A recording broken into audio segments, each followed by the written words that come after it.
Hello, you guys. How is everybody doing tonight? We're gonna be on for just until 10. I can't stay on any longer, child. I'm sleepy.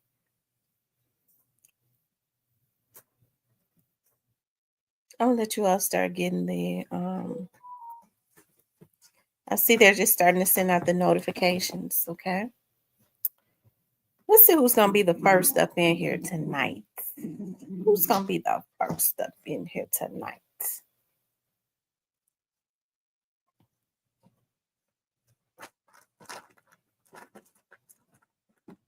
Hey Nola girl. You're the first.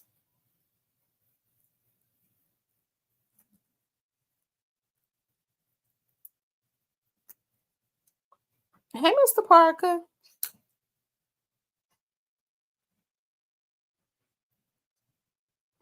How's everybody doing tonight? Yes, hit the like button. Make sure you guys hit the like button. Hey, Devin. Positive vibes. How's everybody doing? Hey, Jamal. How's what you got in your mouth? What? I have to wait. Stop. Y'all stop. Cause y'all too bad around here. Hey, Shelly Shell. Mo.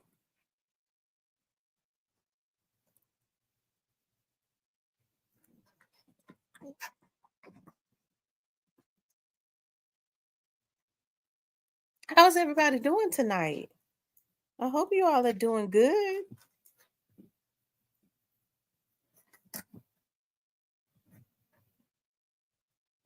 I hope everyone is doing good. There are a couple things I want to talk about tonight.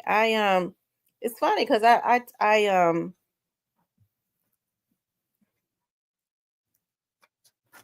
JT.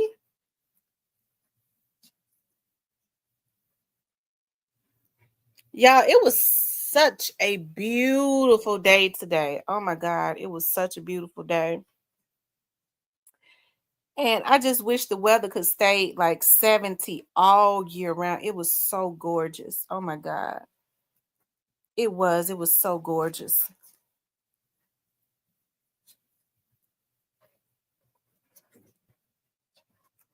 Now, this is the type of weather that I love.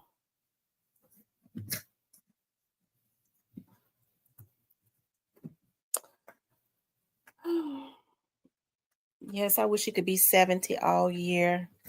It would make me so happy. This spring is my favorite time of the year, even though I have allergies and the pollen swells me up and all of that, child. I still just be loving the spring time.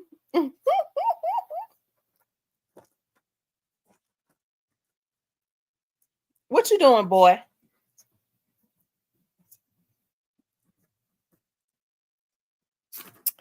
I wanted to talk about an operation resulted in 400, I believe in 78 arrests. I see when I saw that, I was like, there it is right there. Because y'all do know now, it was warm and sunny in South Carolina today, and now it's chilly. Yes, it gets low at night because I think like next week at night it's gonna be in the 30s and the 40s, and then it's supposed to be they've been saying something about a flood. It was supposed to happen Wednesday night. It didn't happen. So hopefully it won't happen, but I'm sure that it will. And that's going to take the temperature.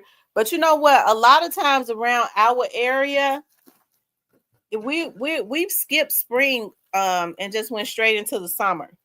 The spring it just got hot. Like at the end of March, beginning of April, it was like record breaking temperatures. That happens.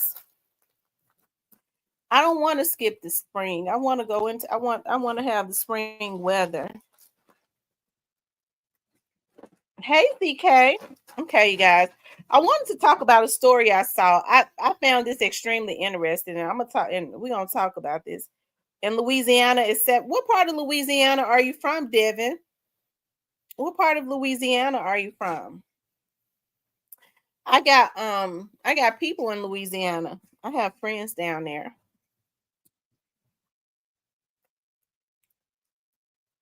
Um they Louisiana has that really thick heat. That really thick heat.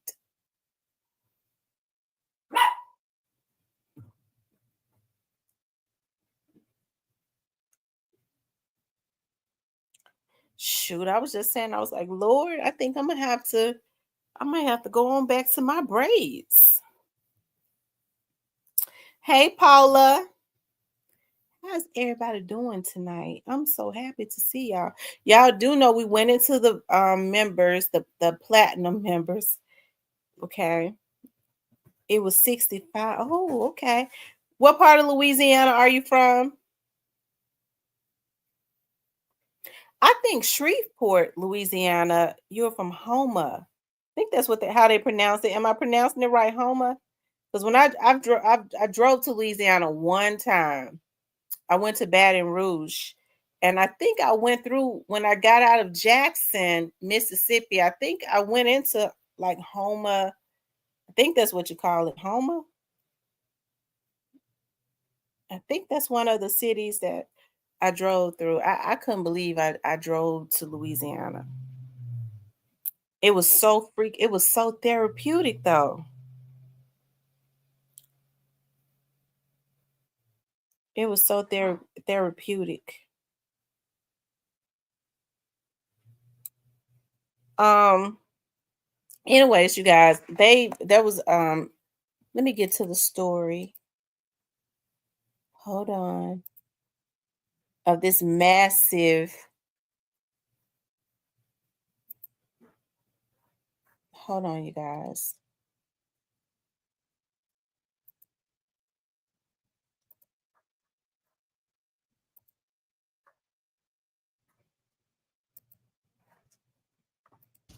Here, every member of your team works together to manage all your health. Well, make sure y'all hit the like button out for with me. the old way of aging and in with the new. We Make specialize sure in you caring guys for hit the older like adults button. like you. So call Oak Street Health today.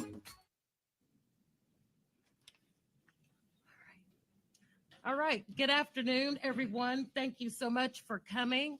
My name is Paulette Chappelle. I'm the Public Information Officer for the U.S. Attorney's Office, Eastern District of Arkansas.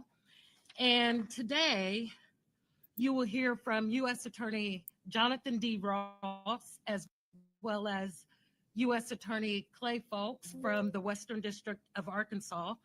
And you'll also hear from Larry Adams, who's the Assistant Field Office Director for Immigration and Customs Enforcement.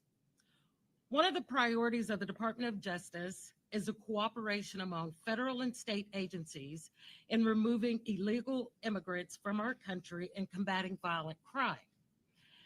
As a result, law enforcement officers made arrest of multiple individuals across the state of Arkansas who are illegal immigrants or who have had contact with law enforcement in the past, as well as the arrest of those individuals who have alleged to have committed drug and gun crimes. So you were first. Now let me say this, y'all. See up here at the top, it says Tennessee, Arkansas, Mississippi. I mean, it when they refer to like Tennessee, they always say the Tennessee, Arkansas, Mississippi area because they really all one. Okay. So just check out the vibe of Arkansas. You'll see what's get ready to come in Tennessee and in because Arkansas is normally always First hear last. Okay. from U.S. Right. Attorneys Ross and Folks from their prepared remarks. Following their remarks, you will hear from Director Larry Adams. Hey, and Emerald. then we will open it up for questions.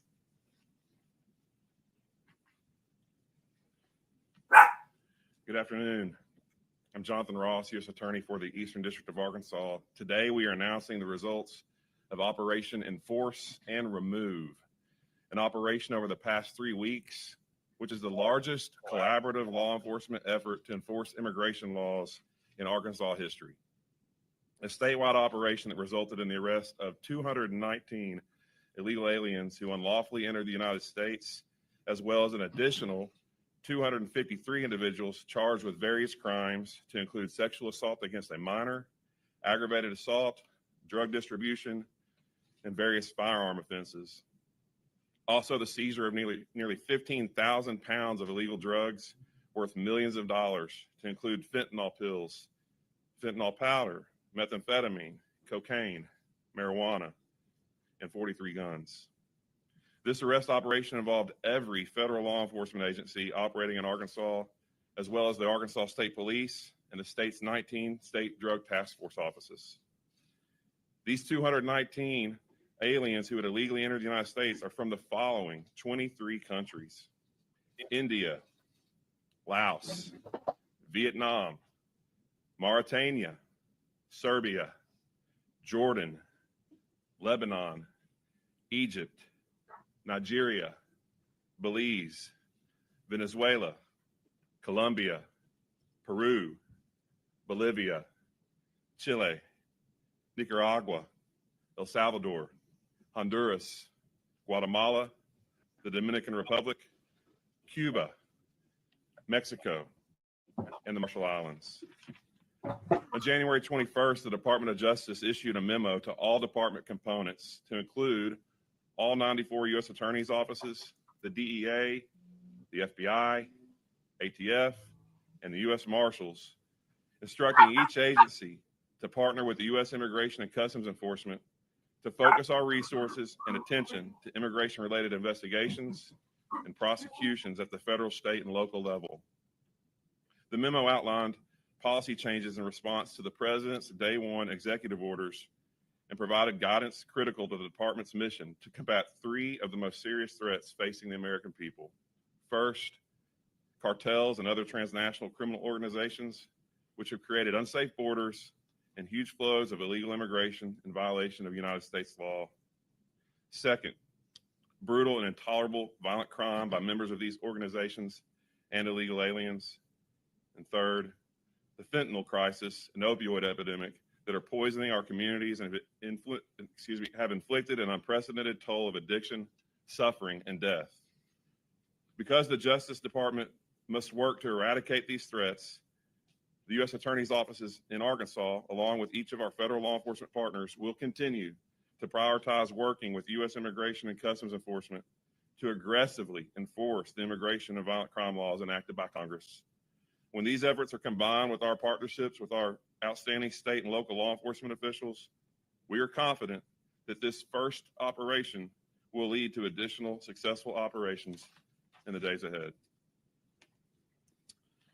Good afternoon, ladies and gentlemen. My name is Clay Folks. I'm currently serving as a United States Attorney in the Western District of Arkansas.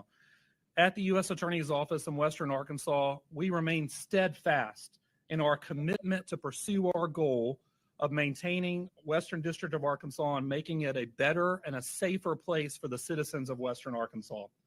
As a result of that, I'm proud to stand here today with our federal, state, and local law enforcement partners to make this announcement about a renewed focus and a renewed intensity in pursuing illegal immigration offenses throughout the state of Arkansas and also in the Western District of Arkansas, which happens to be a direct reflection of our goal of trying to make Western Arkansas a better and a safer place for our citizens. And at the U.S. Attorney's Office, we intend to use every single tool in our federal law enforcement toolbox to pursue those individuals who would illegally cross the border into the United States and bring their associated criminal conduct into the Western District of Arkansas. We intend to refocus our efforts on these immigration enforcement cases and to pursue each and every individual who would bring that criminal conduct to the Western District of Arkansas. And in so doing, we hope to take steps towards achieving our ultimate goal of making Western Arkansas a better and a safer place for our citizens. Thank you.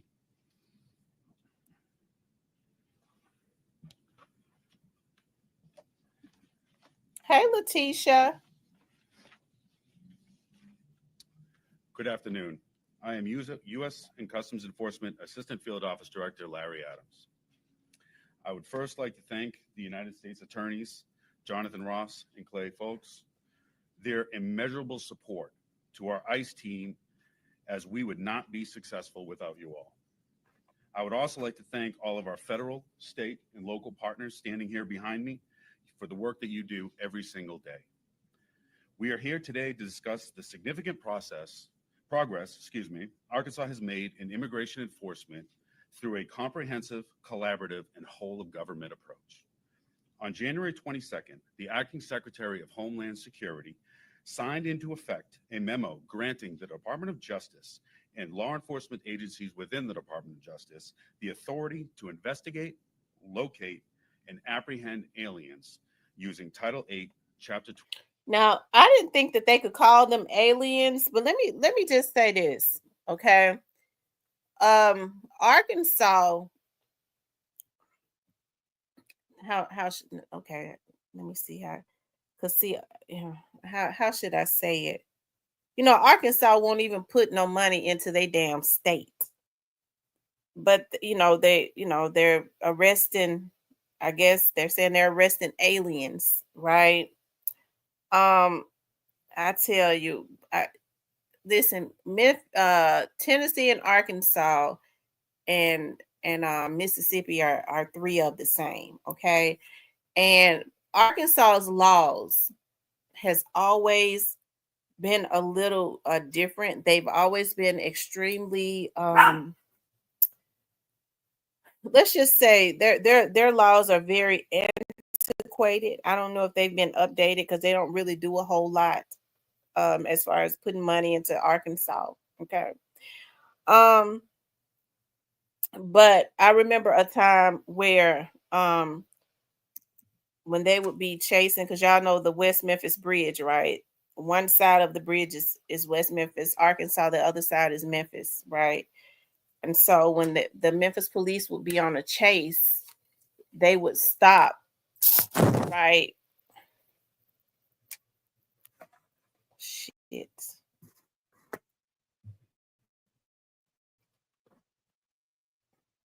Hold on, you all. I'm sorry.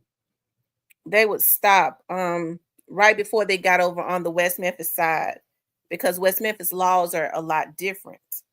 If you are on a chase in West Memphis and you are a threat to, they consider it as being like a threat or something to the public, right? If the police is chasing you, they can actually shoot you down, right? So when they would be running from the Memphis police, they would stop right before they got over on the West Memphis side, because once you get over there, West Memphis handles it. And they would just give up and allow the Memphis police to take them on to jail, right? Because West Memphis, Arkansas will be waiting with their shotguns and stuff out, I'm told.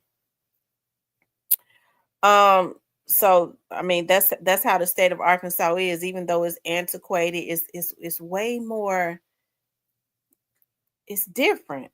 You know what I mean? It's different. But I think about like them getting control of the cartels and stuff, because a lot of drugs is trafficked through Arkansas to other areas like Memphis, Mississippi, other areas, because they bring it in from Texas. Like Arkansas is very, very close to Texas. They're connected. Like South Haven, Mississippi, and West Memphis is to Memphis. Arkansas is very, very, and I know it's very close to Dallas, right? So them stopping, I don't think you want to get caught. I don't think they're gonna want to get caught in Arkansas. It's bad enough in Texas, right? Because they'll put them to sleep in Texas. But Arkansas is just as bad. I think, yeah, I think Arkansas is just as bad. And so with them sicking them boys, y'all see. I mean, I think it's going to be uniform. This is going to be like a domino effect. But I think definitely Arkansas started first because of the connect between Texas. A lot of drugs and stuff, a lot of trafficking, a lot of everything comes in from Texas and goes through Arkansas to other states, right? So I think that's why they're starting there, okay? Before they decide, they're starting to do that, I guess, before they start to put any money and stuff in their city. But it's funny because I was on my way to a case yesterday, and I had on the radio, okay? And y'all know I never listened to the radio, but I had on the radio, and it was the city in Arkansas, I believe it was Blackville, basically begging people to move, to buy a house in Arkansas, to move to Arkansas. They're giving you a percentage. They're paying your closing costs and everything, build in Arkansas, move to Arkansas, because it's nothing there. But see, they're trying to build up now, okay? So they need to get some lights though, okay? Maybe get some sidewalks and fix the roads and get some streets, because they still, a lot of parts of Arkansas still got dirt roads. So maybe they need to get some concrete, not concrete, but what do you call it? The streets that we drive on. What is that, y'all? Not concrete, but I guess would it be considered concrete? It's not dirt streets. Thank you, Letitia, for the $10. Thank you so much. It would be considered whatever the same type of streets that we drive on, y'all. We don't drive on dirt roads, okay? But they do over in Arkansas.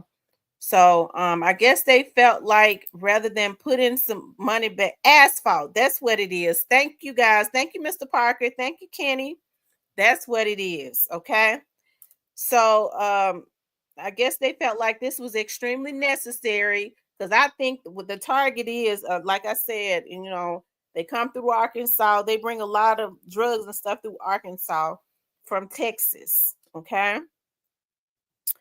And starting in Arkansas, I wouldn't want to go to an Arkansas jail. Okay, I wouldn't. I wouldn't want to. They talk about Texas, but it's way more antiquated in Arkansas. I'm telling y'all, it is. Texas jails are not antiquated. You probably not gonna get out. Texas, you don't really want to get caught doing anything in Texas, but everything is outdated, just about. And no offense to nobody from Arkansas, okay? No offense. It's not their fault. Okay. You all make sure y'all hit the like button for me, okay? Thank you again, Letitia. I appreciate that so much. Your support. Chapter 12 of the U.S. Code. Following this, the U.S. attorneys from the Eastern and Western Districts of Arkansas, alongside leadership from ICE, FBI, DEA, ATF, the U.S. Marshal Service, began to work together on one shared mission: to apprehend removable illegal criminal aliens who jeopardize public safety. This enables our team an effective immigration-focused operation, leveraging each other's agencies' specialized expertise and capabilities. On February 11th, our DOJ partners, the Arkansas State Police, the Arkansas Judicial Drug Task Force, worked alongside in a 2-week operation that specifically targeted removable aliens who pose a threat to public safety.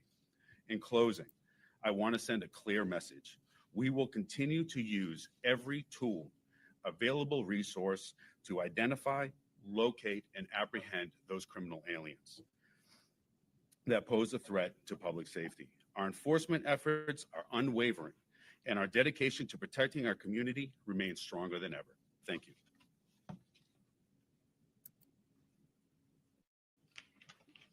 Thank you, U.S. Attorney Ross, U.S. Attorney Folks, and Director Adams.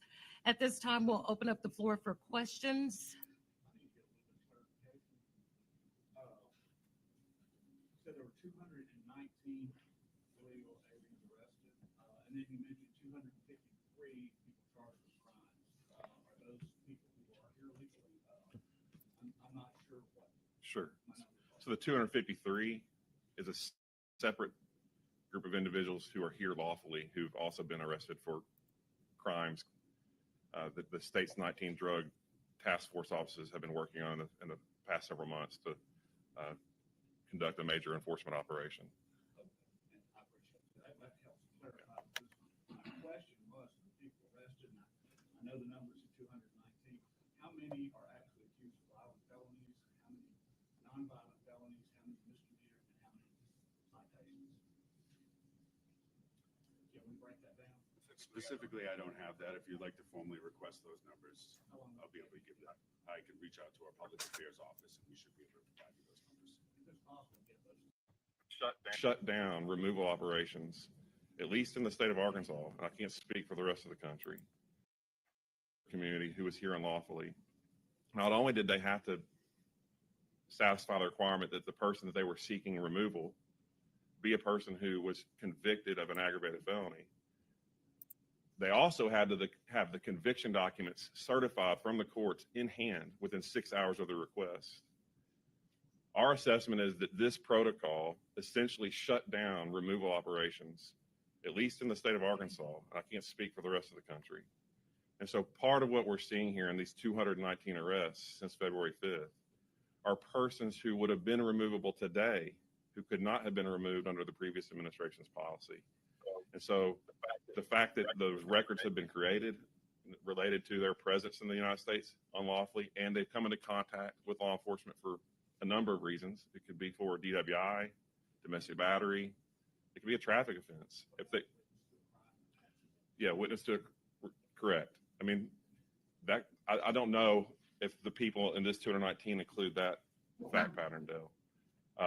But I can tell you as a general matter, what's going on is that people who have been charged with offenses, who previously would have been asked to be removed, the current policy is such that ERO or the enforcement removal operations component of ICE now can go ahead and initiate the removal proceedings.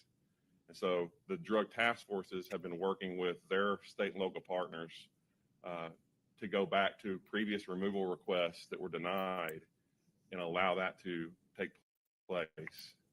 Another layer or nuance of this is that right now, the focus is on removing those types of persons that I've just described. And that's the totality of the focus of the operation. However, when law enforcement arrives to anyone's location, which is the last known address or information that the state and local authorities had for that person, if an incidental encounter occurs with other people with that person, then enforcement removal operations will remove that person as well if they are here unlawfully. And so there can be some incidental or collateral consequence to persons who've been charged with criminal offenses who are here unlawfully the last several years, who are residing with or taking up with other people who are also here unlawfully. So that's not the goal, but enforcement removal operations are not going to be prohibited from when they make contact, when they attempt to make contact with the person they're seeking, anyone that's with them, they're not going to be prohibited from asking who those people are, but also verify their status. And so in those instances, part of this 219 will include some people who had no previous criminal charges, but who were with people who had been. Are any of these people who have applied for legal residency but have not received? Okay, you guys. Okay, we see all of the federal people there. This is something that that we don't really see in Arkansas, and so this is the indication of what's to come. Definitely in Tennessee. Tennessee has already been doing it. Mississippi is more than likely next, and like I said, like Arkansas is like the gateway from other, especially Texas, because Texas has been a problem for a very long time as far as trafficking of any sort, right? Because they're right there by the border. A lot of those cities in Texas is right there by the border, right? So, I would hate to. Arkansas was already pretty bad as it relates to quite a few things that they did. But I mean, they've gotten the green light to wake up again. Okay.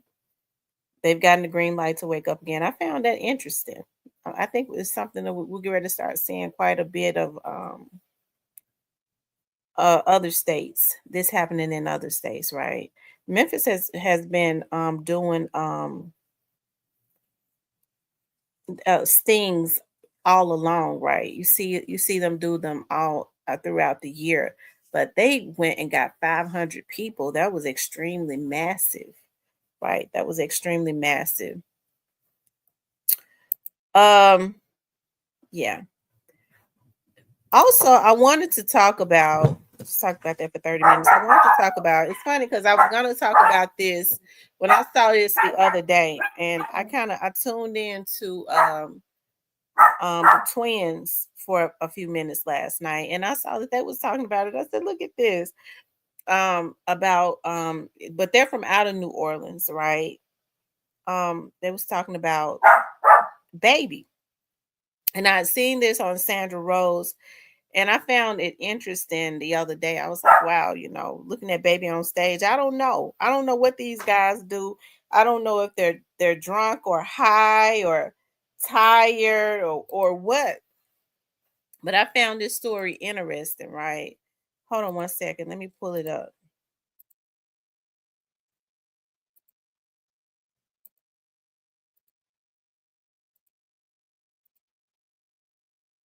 She says, did Birdman suffer a stroke on stage during a concert? It says New Orleans rapper Birdman, Brian, aka Birdman Williams, appeared to fall asleep on stage during a Hot Boys concert recently. Undated cell phone video shows the 56-year-old rapper appearing to nod off while standing on stage. Birdman stood motionless while Turk and BG performed. BG eventually walked to him and wiped the drool off of the front of Birdman's black leather jacket. Fans took to social media to express their concerns over the shocking video. Some fans speculated that Birdman was on drugs, while others said he appeared to suffer a stroke while on stage. Now, they've been on tour. They've been doing like a Louisiana tour or something like that, I guess. But y'all check this out. Let's see. Back in the day, at night, and I know that they'll be in them always.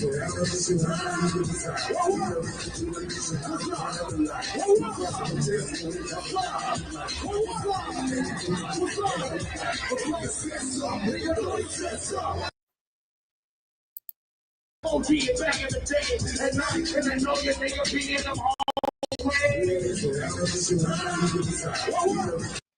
Y'all, what y'all think had happened to baby? As they say, what had happened? What had happened to him? I don't know. Maybe he was tired. Or was he looking down?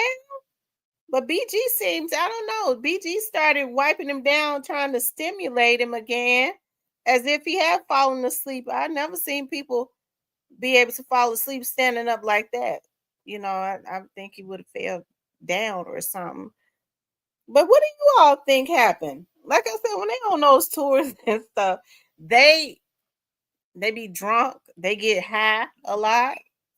I don't know what kind of narcotics they use. Okay, I never heard of that baby did any type of drugs. I'm not saying that he didn't. We just never heard about it in the media. But now allegedly, it was in the media years ago. In some other blogs that allegedly he did give drugs to like some of the people rappers that was signed to him allegedly. Now they said dude was too high. Weed make somebody do that. They got all types of strands and stuff out here now, so I don't know. I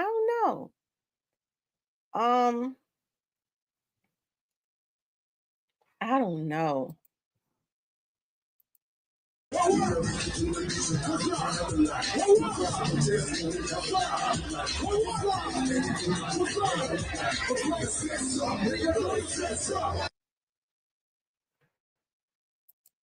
Yeah, BG had to stimulate him and wake him up or something. But you know what makes me real proud? I'm happy that Turk is on the tour.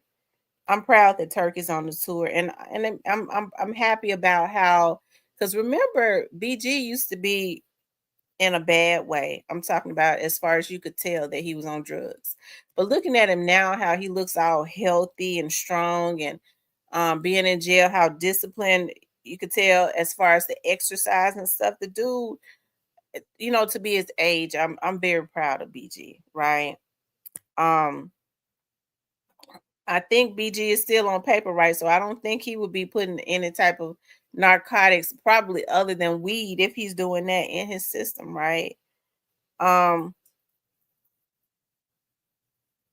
said Lil Wayne cut Birdman off. He got good balance because I would have fell for. Yeah, he got good balance. That's why I said, was he asleep? I don't know if a person can be asleep and stand up like that. Maybe he was tired. As they said, maybe he was tired. He was tired. I don't know what y'all think going on. I don't know. Hey, yes, he will make you go to sleep. That's interesting though. I don't know. I don't know what I tuned in kind of late to the twins, so I don't really know what they said about it. I probably have to go back and look at it. But I think when I tuned in, Gangster was on their show. Gangster was on their show, but it was kind of like at the end. So I think they had said everything they had to say. Yeah, Gangster be in my chat sometimes. Y'all do know that that's his brother. So I don't know. Like I said, I never heard about Birdman being on any hard narcotics or anything like that, but that's definitely unusual. I hope Birdman not effing with no dog food. And Birdman up in age. And them tours have you tired. Yeah, I'm sure. Lord have mercy. King Eric says the Falkland War has allowed Islam ISIS to gradually destroy the England artifacts like Stonehenge and others need to be moved to Ellis Island, New York. Okay. Wow. I tell you. Pernell says, dude at my old job history ago. I had to grab him up and take him in the warehouse to get some air. I don't know. Like I said, I don't know. You never know what these folks do.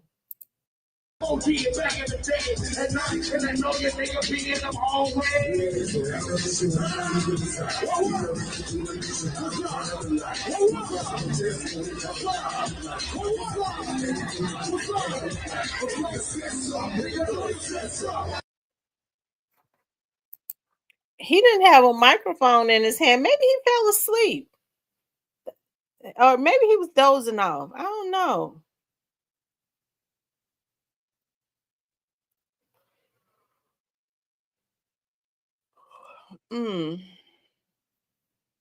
It's interesting though.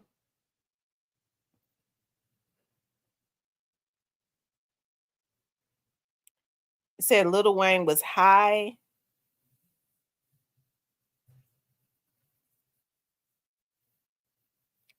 A stroke.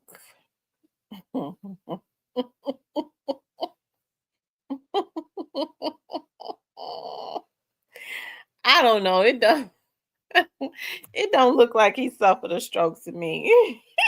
I think that they put that in the title because that's what some of the and probably some people that was there. There was some people saying that it looks like he was having a stroke. Although we don't know what was going on. It could have been. We don't know.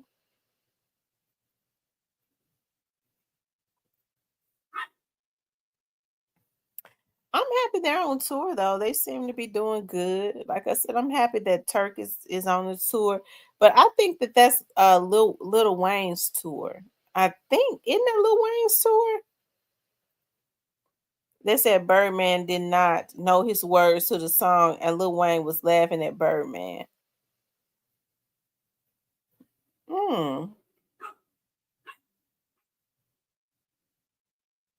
I tell you.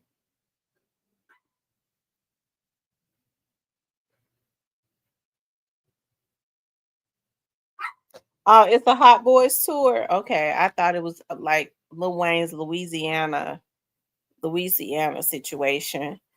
Hold on, I think there's another video. Hold on, let me see something.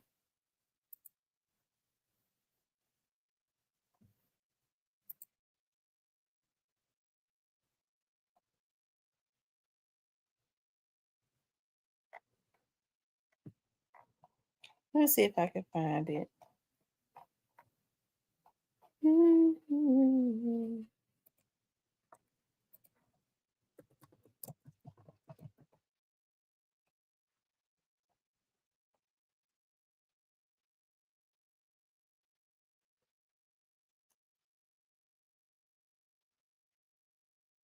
Um,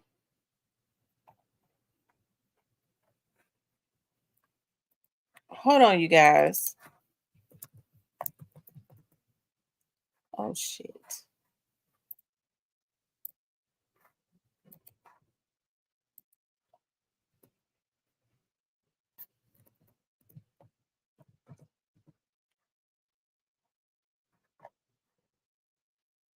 Um,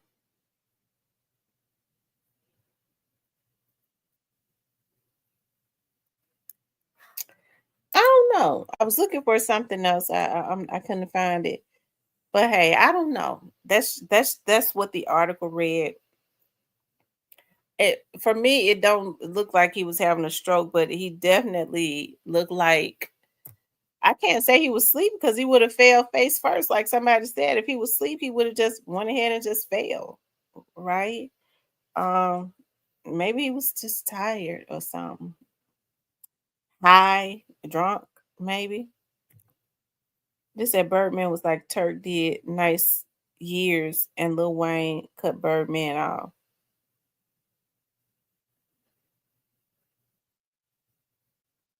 Yeah, I think it was the weed and tired. I tell you, Lord have mercy. Mm-mm-mm. Anyway, y'all, I tell you, that's something. But it's extremely interesting to me what they're doing in Arkansas. Arkansas, a state that never does nothing. Oh, child. Every county in Arkansas, like around Pine Bluff, they don't even have a district attorney, which is why a lot of cases don't even get prosecuted. Because for a long time, and I think it's still like that now, they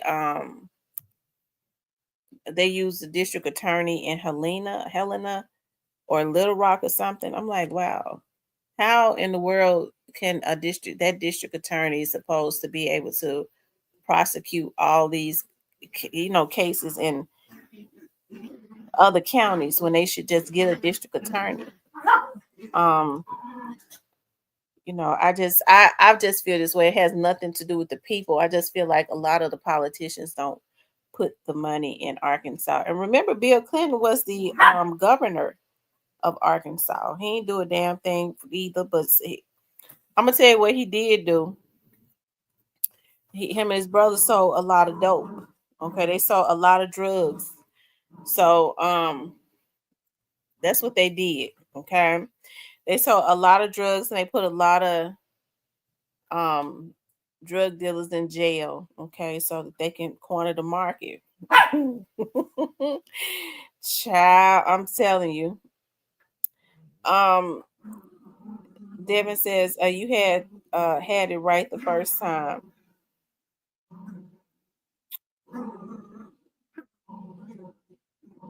Helena, is that the name of the city? Helena. They are smoking some good weed. If it's got them slumped over like that, I probably wouldn't even want it. I don't understand why people want to get that. I don't know why people want to get high like that. I've never wanted to get high like that. Like that. I've never gotten high in my whole life, but I wouldn't want to be so incapacitated that leaves somebody else in control of me. Right? If you get real high, that means that whatever it is that you're high off of is in control of you. Okay, which leaves you vulnerable to a lot of sick, twisted people. Okay. Um, yeah, so I don't know why people do it.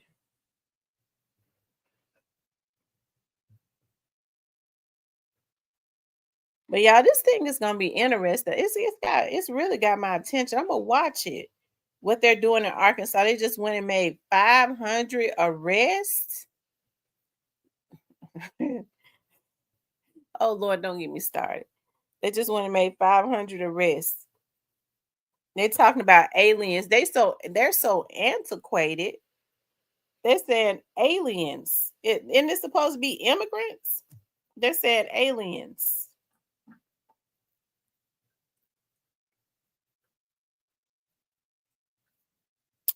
Hopefully, though, since they getting this funding and stuff to come in so that they can, go and arrest everybody and their mama, they start using some of that money um to put into the city. I kid you not. I remember one time I had to go to Pine Bluff. There's a young lady that's missing down there in Pine Bluff named Cleashindra Hall, and her mother would come to Memphis to be on my TV show. So every year her mother gives her this banquet. Let me tell y'all just a little bit about Clea. They called her Clea for short. So Clea was a 17-year-old girl that went missing from out of Pine Bluff, Arkansas. And she went missing when she hold on, let me just show y'all, because when I'm not gonna stay on this, but when I talk about people, I like to show their pictures. Okay. I just do. I like to show their pictures. But I'm going somewhere with this, okay? I'm not going to stay on this, but I'm going somewhere with this. Hold on one second. I'm trying to pull up Clea's picture because we want because maybe somebody has seen Clea, okay? Maybe somebody has seen her, okay?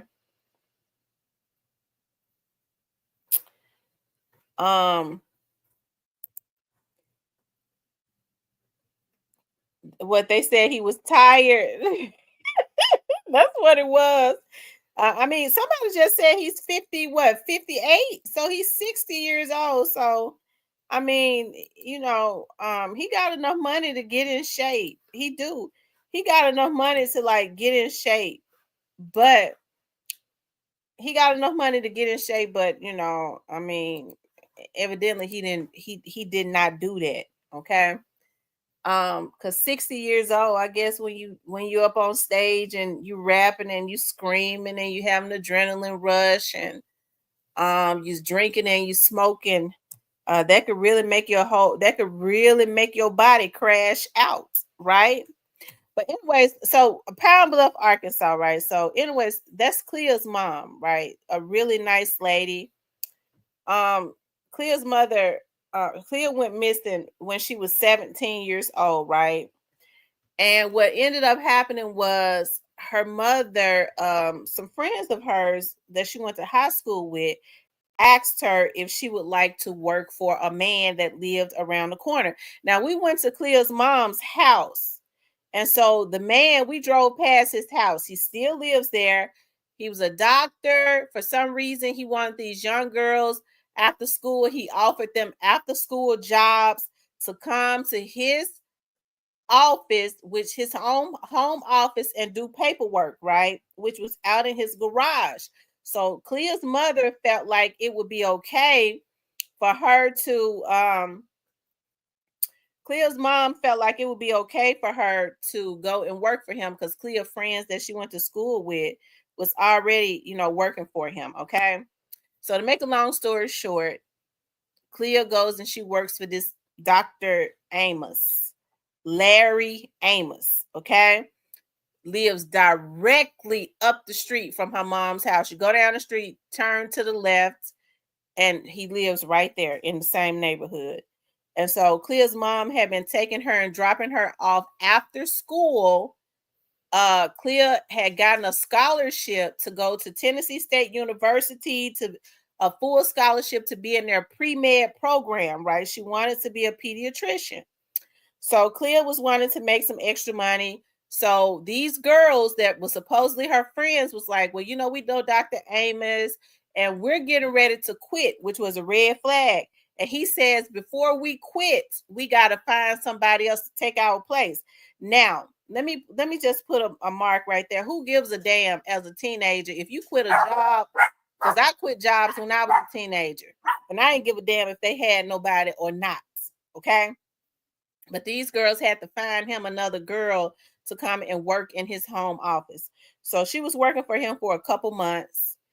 And her mother, even though they live in the same neighborhood, would drop her off and pick her up. And so she says that the last time that she saw her daughter, she was on the couch asleep. Dr. Amos' wife called her and said, do you want to work some overtime? So she goes to work overtime at Dr. Amos's house.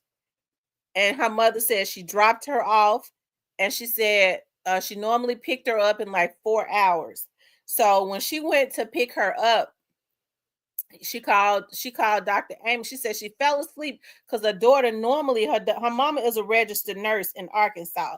So she said Clea normally woke her up. She said when her eyes popped open and she was like, her husband came home and she was like, the first thing she said was, Clea didn't call me. So she said she calls Dr. Amos. She rings his phone. He answers on the first ring. And she was like, Clea didn't call me. Normally she calls me to come and pick her up. Is she still there? And he was like, no, she left hours ago. She said it was like he was waiting for her to call. He picked up on the first ring. And so she said that he was like, no, she left hours ago. And she's like, who she leave with? You know, I normally drop off, pick up. I don't know. I didn't see nothing. The only thing I know, she was in the garage. And she said, Dr. Amos, I'm gone. I didn't look to see who she was leaving with. Nothing. This is a 17-year-old girl that he had called in early, right? So his wife had called in early, and that's a whole story by itself. And so anyways, she's never been seen again.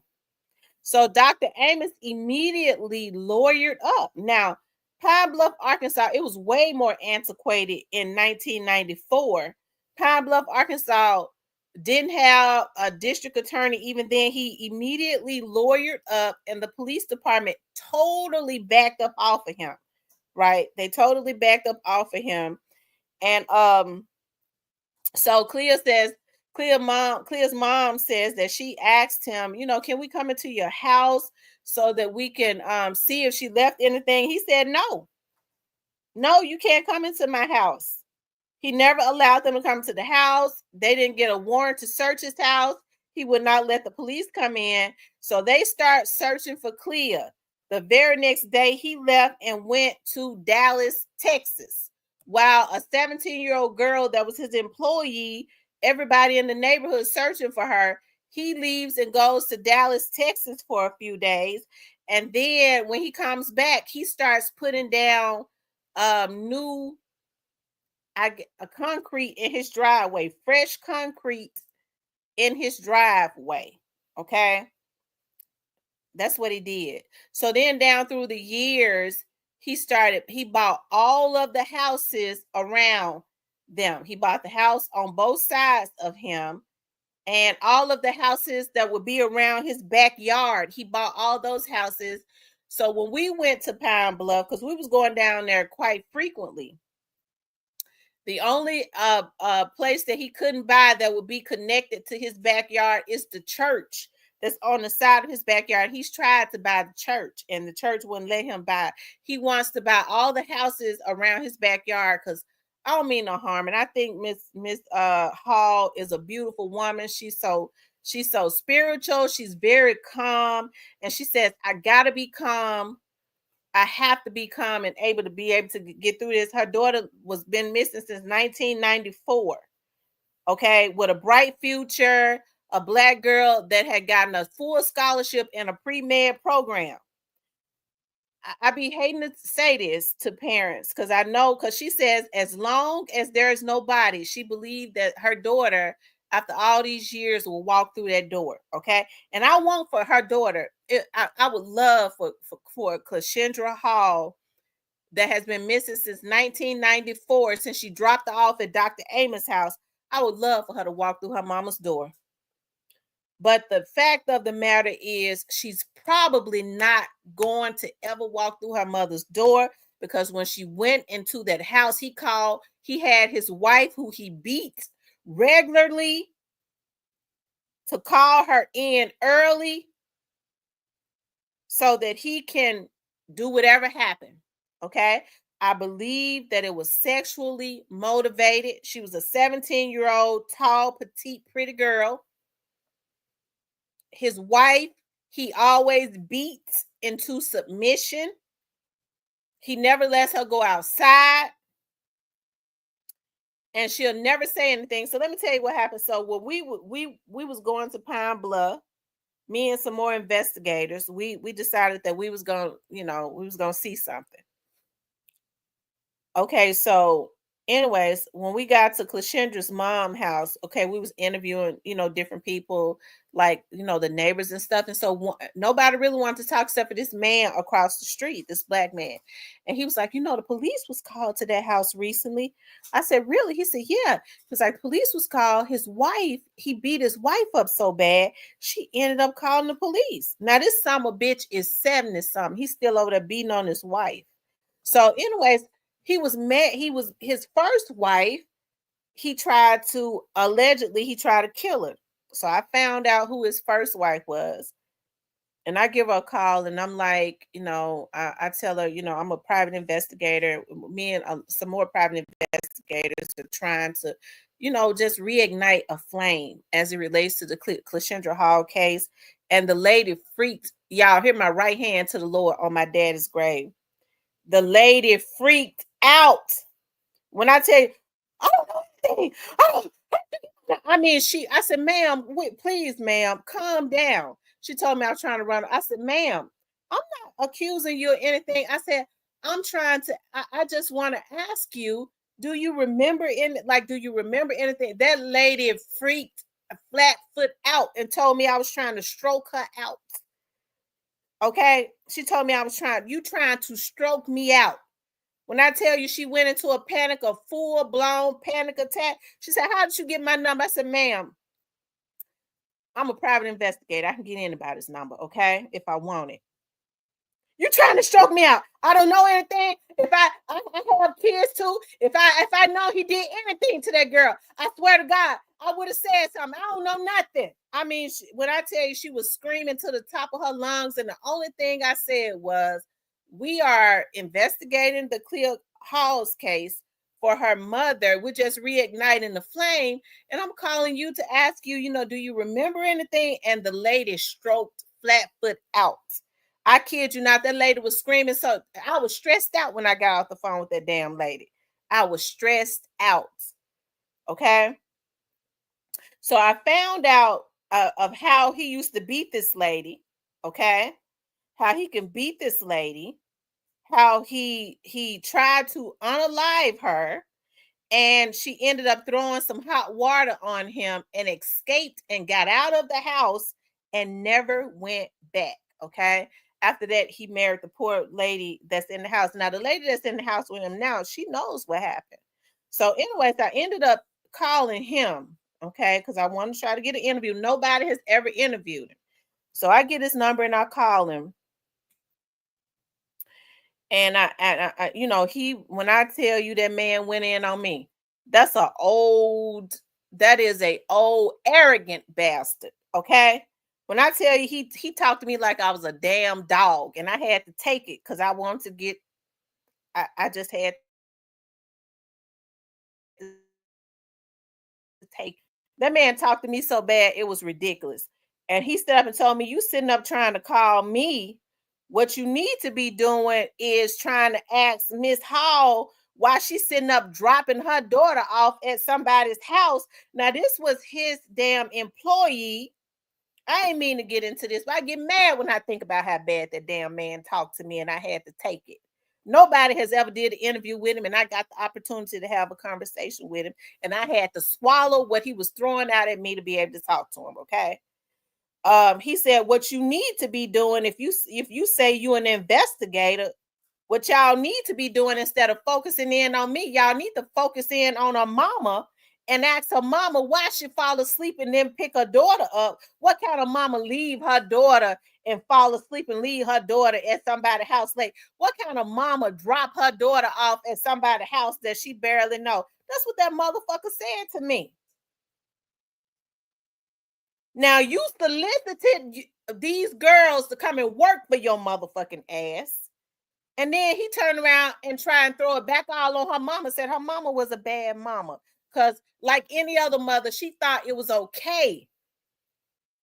Because two other young girls who I later find out, their mother is friends with Dr. Amos, and he gives them money and he takes care of them. They live in, he got a lot of properties. So I mean, y'all, it's twisted. Okay, it's a lot of twisted stuff that goes, or that's been going on with that.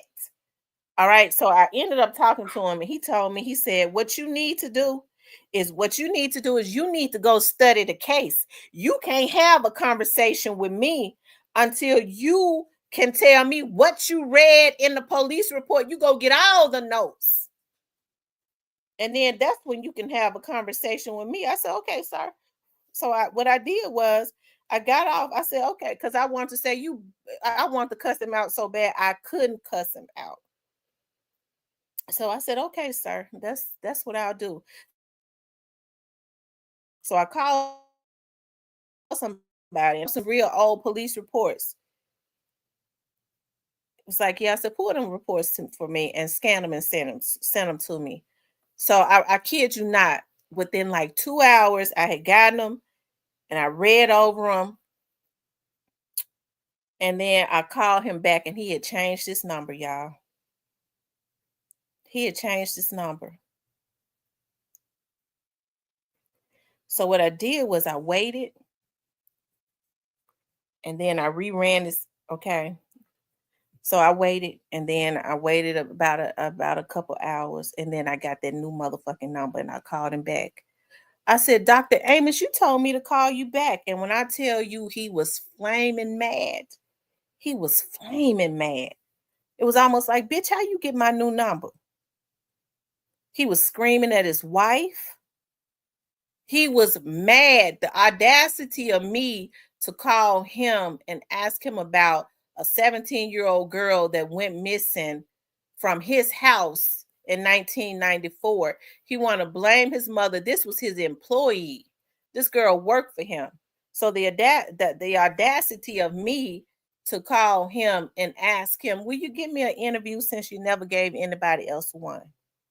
Okay, the police never gave you an interview. So 18 years later, y'all, the police ended up going to Dr. Amos's house. I know I said I wasn't going to get into the story, but I just have to tell it. When it's something about these missing persons. Y'all know I eat, sleep, and breathe. I just light up knowing that I'm giving them coverage, right? That's just what I do. And so I went to and so anyways, the police ended up going and searching his home 18 years after Clea was missing. Y'all know why? Because some Mexicans, he hired some Hispanics to come in his backyard and fill. There was some holes in his backyard that he hired some Hispanics to come and fill with concrete. The Hispanic said whatever it was, the holes that was in his backyard, it was so stanky, it smelled like dead bodies. So they called the police, and then they ended up getting a warrant and going and searching his backyard, and the dog said that they didn't smell shit. Okay. So anyways, if the Clea had been missing for 18 years, her body would not have been smelling after 18 years. Those were fresh new bodies. Okay. Those were fresh new bodies. But yeah. So I remember when I was going to Pine Bluff. Now the Pine Bluff at the time, they got a new police chief now. That's why you have to be real careful. The Pine Bluff police chief took an interest in me. He was like, he called me. He's like, when I got ready to leave, because I interviewed him and his assistant chief, he was like, yeah, I remember that. I was a young officer when that happened, and blah, blah, blah. He was like, but leave me your number because I want to get in touch with you. I said, okay. So he called me. He was like, I want to know if you'll start coming to Pine Bluff, and I'm going to get me a cold case team, and you can use your TV show to start helping us to put some of these cases out. I said, okay, I can do that. He was like, yeah, I want to partner with you. He started calling me quite frequently, right? And I'll never forget, Miss Hall said, I said, Miss Hall, are you excited? Clea's mother right here. She real sweet and kind. She said, well, you do know now that police chief, I never trusted him. I said, why? She says, because when my daughter first went missing, I remember he was on the he was on the task force. He was still a patrolman. She says, and him and Dr. Amos always went to the same church, and they are very chummy. They are in some of this. I said, was that motherfucker trying to get me to Arkansas so they could make me go missing? Okay.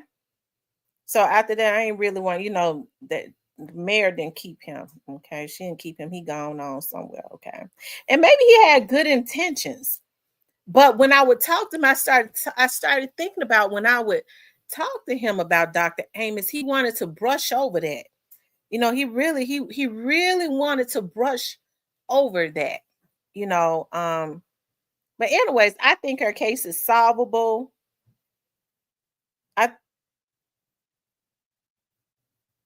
I think her case is solvable. But I just think at this point, the state of Arkansas does not want to solve her case. And you know why the state of Arkansas doesn't want to solve her case? Because they know that they mishandled her case. And I do believe that Dr. Amos had some people in his back pocket at that time. All of them, they dead now. They dead and rotten, okay? So they know if they solve her case now, her mother can file a wrongful death lawsuit and she will own the state of Arkansas. Let me tell y'all something. I worked for the police department for too many years. I'm going to tell y'all what they do. Oftentimes, when these cases are, when they have mismanaged these cases, they will not solve them. They'll find out what happened, and then they'll leave it alone. They'll leave it cold. You know why? Because the families can file a lawsuit. Her mother can file a lawsuit. If they ever go and arrest Dr. Amos, they mishandled her case, her mother could file a lawsuit and she will flat foot own the state of Arkansas, and she'll do better owning the hell. The folks that own it ain't doing a damn thing with it, with dirt roads. She'll do better owning it, right? But she can get all the money that is in the state, and she deserves it. Because they know that man did something to that girl. And I'm gonna tell you something. Like a few years after I put this video up on YouTube, it's a guy from Dallas. I told y'all Dr. Amos went to Dallas the next day. Now, your employee, a 17-year-old girl missing, and you haul ass to Dallas? Talking about you got a business meeting, you come back from Dallas and start laying new concrete down in your driveway, right? And so anyways, a man called me from Dallas. He was like, I don't want my name in nothing, but I don't know what made him go and look for this. He said, but I was on YouTube and I decided to put in Larry Amos' name. I went to college with him. Whatever they think that motherfucker did to that girl, he did it. That used to be my friend. He did it. I ain't got no proof, but y'all going in the right direction. He did it. That man was so scared. He talked about, he was like, I don't want my name in. My mama's still alive. I know how he is. I know what he'll do. And I think he told me what happened. Even he said, this is what I think happened. This was an old man that went to college with him. That used to be his best friend. He talked about how he had nerves like a bat out of hell. He he would do anything. Like he would do anything and not have a conscience about it. He was like, my mama's still alive. She's still living down there in Arkansas. I don't want my name in it, but that motherfucker did that to that girl. He said, this is what I think happened. I think he made an advance at her, and she didn't like that, and she told him she was gonna tell somebody. He said, I wish she just would have just went on, just rejected him, and just went on and didn't say she was gonna tell nobody or nothing. I think he told me what happened, because he went down to Dallas the next day after it happened. It's probably who he went to. I hope he ain't helped to hide the girl body. He said, I just wish she would not have said nothing, like, she was gonna tell it or nothing. And I think when she rejected him and she said, I'm gonna tell it, he snapped on her and killed her. He said, I'm and then he said, I'm not sure that's what happened. That's just what my mind telling me that just happened. I said to myself, damn, he just basically probably told what happened. He said, I wish she had just went on home and not said she was gonna tell nobody. Okay, that man called me out of the blue. Right? And I thought about, I said, what would make him jump on social media and put in Dr. Amos's name? He was looking to see if there had been any more updates on that case. That's what he was looking to see. Okay. But they're not going, they don't want to solve her case. Her mother is so, I want y'all to hear the mama's voice. She's so kind and loving. And she be in my chat. She said, I be in your chat. And that's why I have to watch my cousin. She said, but I don't say nothing. A lot of times I be in your chat because she worked overnight at the hospital. She a nurse. She said, and she even came up on my panel one time. But anytime somebody say something about Dr. Amos, he ain't got to sue me. I ain't got a damn thing to give him. Okay. I ain't got nothing. So it's gonna be a waste of time trying to sue me. Okay. But that's how he has kept people up off of him.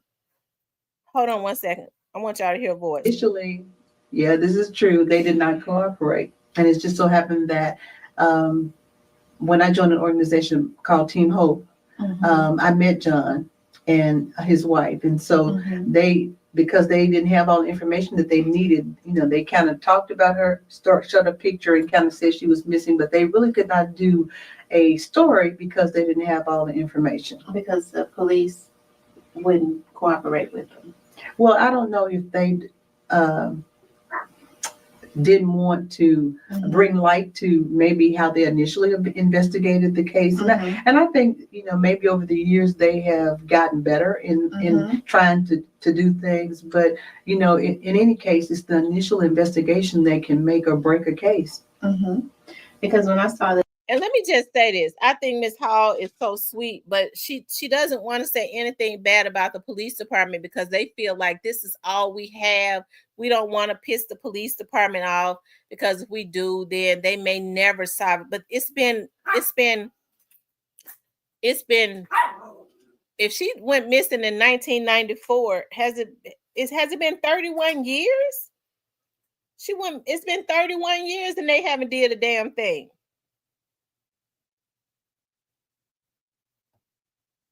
So I know it's not in her nature to be aggressive, but I mean, they're not going to do anything unless she becomes really aggressive, with it. Dr. Amos in his early 70s, that bitch still old enough to go, young enough to go and lure a child in to do something to him. His wife ain't going to say nothing until he croak. She ain't gonna say it. And then she might not say anything then because she's gonna feel like she might get in trouble. Okay. But anyways, I hate to say rest in peace to Clear Hall. It's possible that he's kept her in his house. He's had his house, that house that Clear, it looks the exact same. He's built onto that house. Y'all, he has had that house remodeled 13 times. 13 times he has had that house remodeled, okay, that she was working in. After that, he had the garage closed in.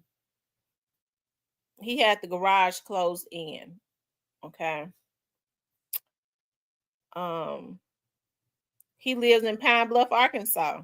He still live there.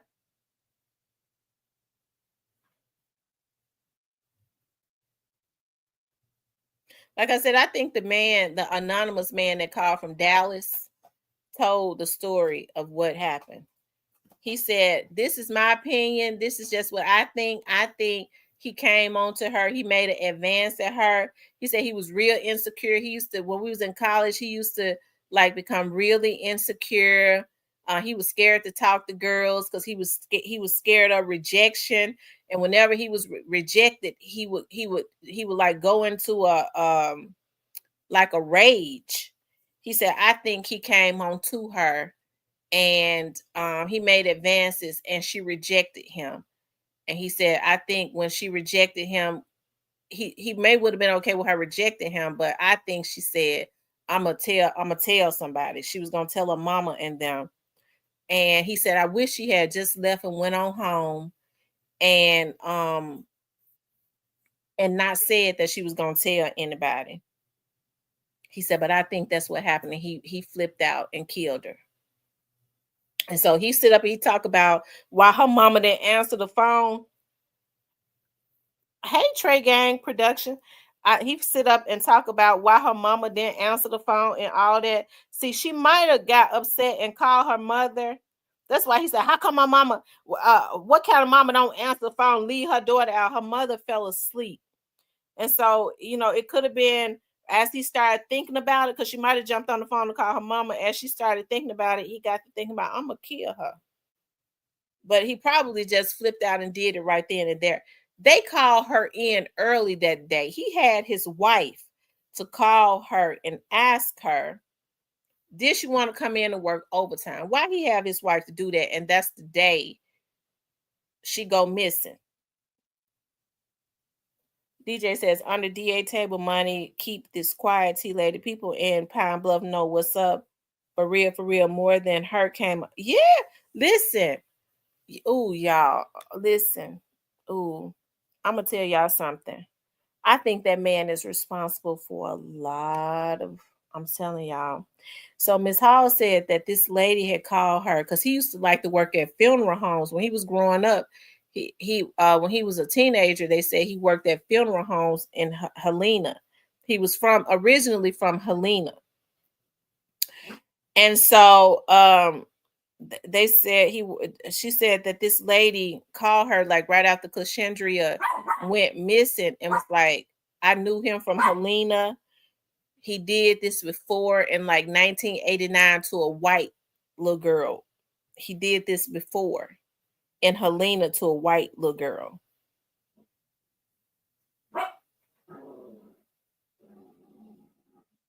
If they won't do nothing about Clea, maybe they could figure out which who was the white little girl that went missing. We know they'll do something do something to his black ass about that. Okay.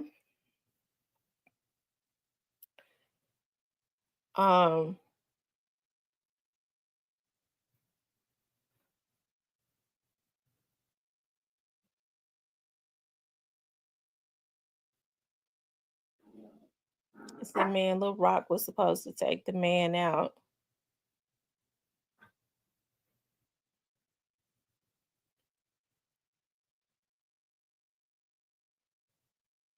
Mm.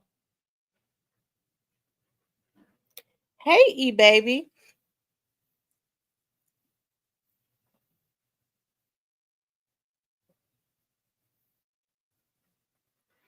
But y'all, listen. Hey, do you all think? I mean, hey, it's possible. Her mother says as long as she has not been found, there's still hope. They haven't declared her legally dead. I don't think. It's been 31 years. I don't. I think her mother refuses to declare her legally dead. I mean, it's possible.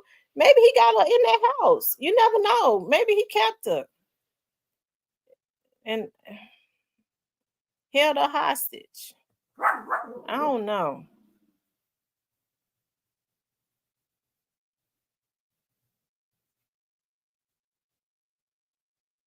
Yes, E-Baby. Yes, he do. Listen, he was standing out there in his yard. Let me show y'all this picture. So every year they do a search for Clea. Okay, they do a search for her.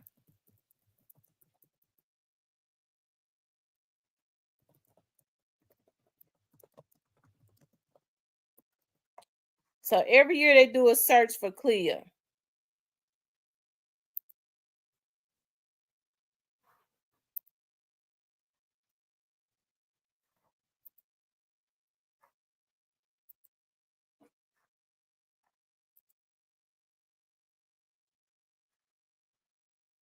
Okay, so this is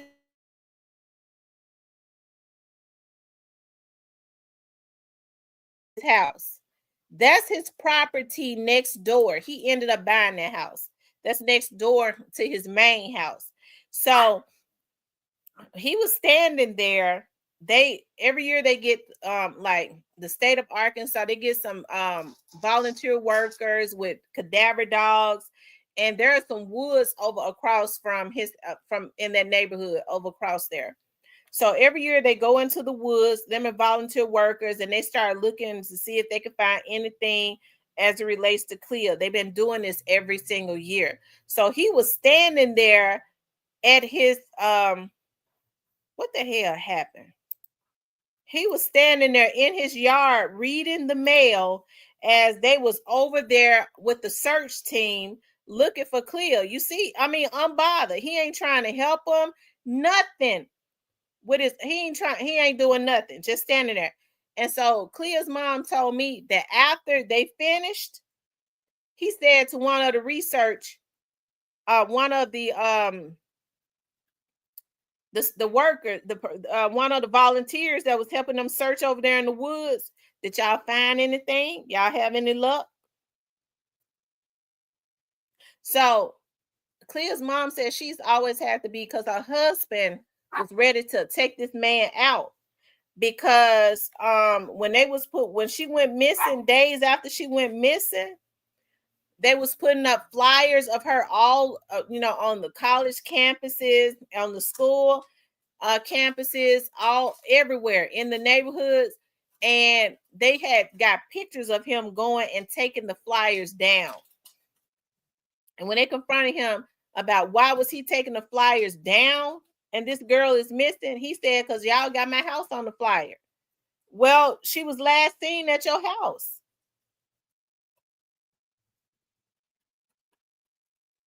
So she said her husband had gotten so upset and so frustrated, he was ready to go and do his thing. And she said, I don't want my husband in jail.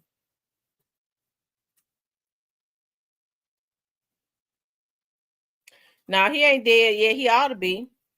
But he don't need to croak until he tell what he did to that girl.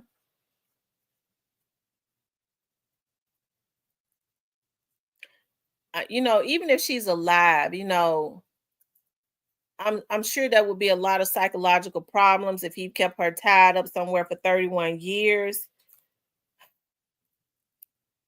I know her mother, though. Her mother said she would accept that. She would do anything to get her, a counseling and all of that.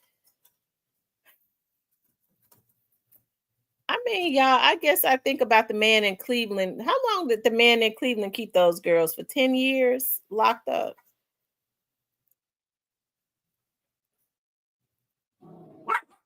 E-Baby says she in that house, Miss T, just like the rest of them. Yeah. Yeah. That's why he remodeled that house 13 times in the inside. Do y'all think she's alive? Do y'all think she's alive, or do y'all think she's alive, or do y'all think he unalived her?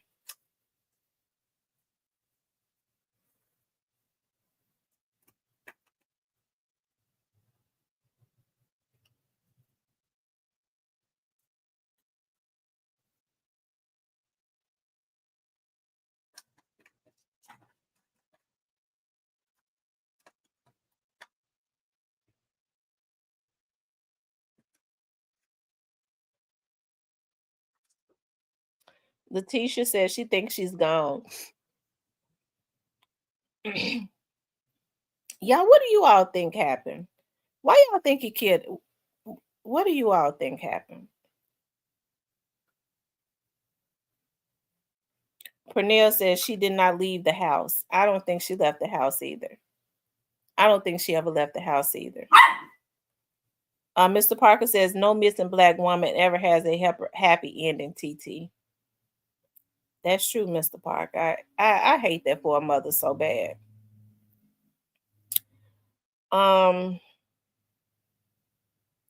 You know, her mother still keeps she still keeps stuff up, you know, outside of her house.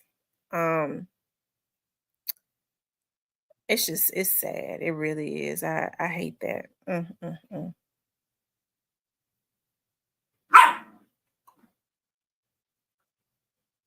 E-Baby says my heart would like for her to be alive, but I don't think so. He too evil to let her live.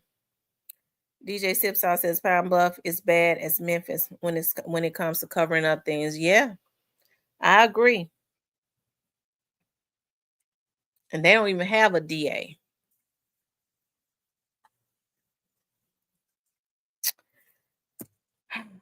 Wherever she is, I hope that she can find some peace. Miss Hall says that right after, like a year after Clea went missing, because like I said, she's a nurse. She said they did a clinic at a church, whereas they was checking blood pressure. She said so they was checking blood pressure, people's blood pressure and all of that, because they was doing some type of health clinic. And she said when he was next in line, he didn't see her. She said, and when he saw that they directed him to her to check his blood pressure, she said it was like he saw a ghost. It scared the hell out of him. And she said when he sat down, she said, I checked his blood pressure. It was at a church clinic, health clinic. She said, I checked his blood pressure. And she said he was so nervous and shaking. And she said that his blood pressure was off of the Richter scale. She said she told him, Dr. Amos, do we need to call the ambulance for you? Now, you know, she got the grace, she got the spirit of God on the inside of her. Okay, she got the spirit of God on the inside of her. She said he was so nervous. She said his pressure was off of the Richter scale. She said, Dr. Amos, are we going to have, your pressure is so high? I think we're going to have to call the ambulance for you. So looking at her mother and then having to sit there and her mother check his blood pressure, it freaked him out. She said when he looked at me, I could tell it freaked him out.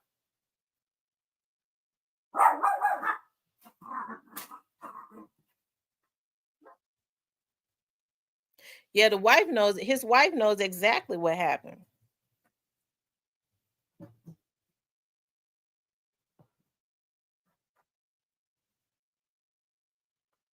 He black. You know he a cuckabug head. Hell. He a damn cuckabug head.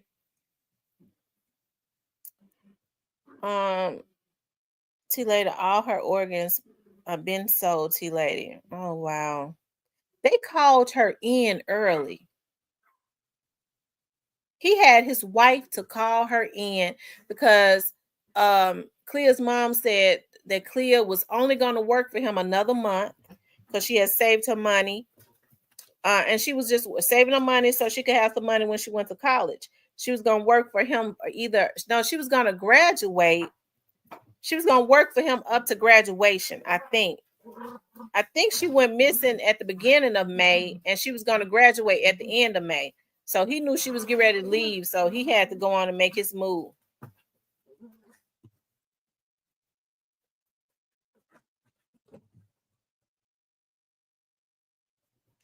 He was some kind of doctor. He's not a medical doctor. He's some type of doctor. He just got a PhD.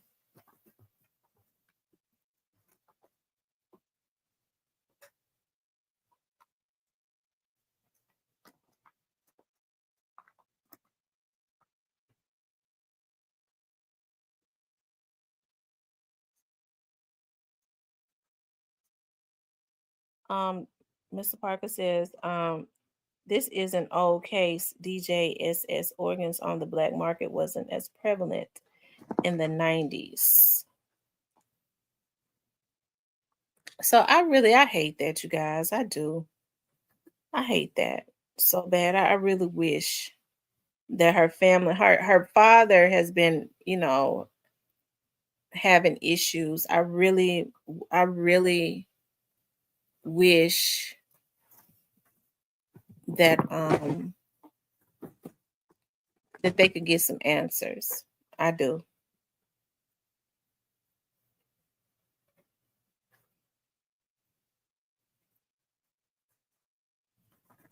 I'm trying to understand why he ain't got no conscience. That man ain't got no conscience. That man talked to me so bad, and then he has a disdain for her mother. A real bad disdain for her mother. And I guess it's because she's been going around on different shows trying to see, keeping out there that her daughter is missing. And he was so disrespectful. He said her mama, Loretta Hall, or whatever her name is. Her name is not Loretta, but her mama, Loretta Hall, or whatever her name is. How could you be so cruel? A young lady that was your employee that went missing from your home. You mad at her mother because she's trying to keep, she feels a certain way because you wouldn't cooperate?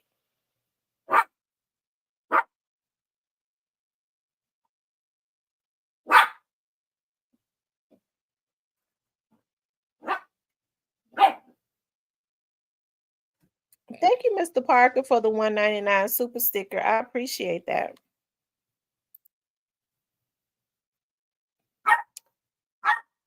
E-Baby says, Mr. Parker, I can see that she heard him assaulting her and turned a blind eye, then helped him bury her.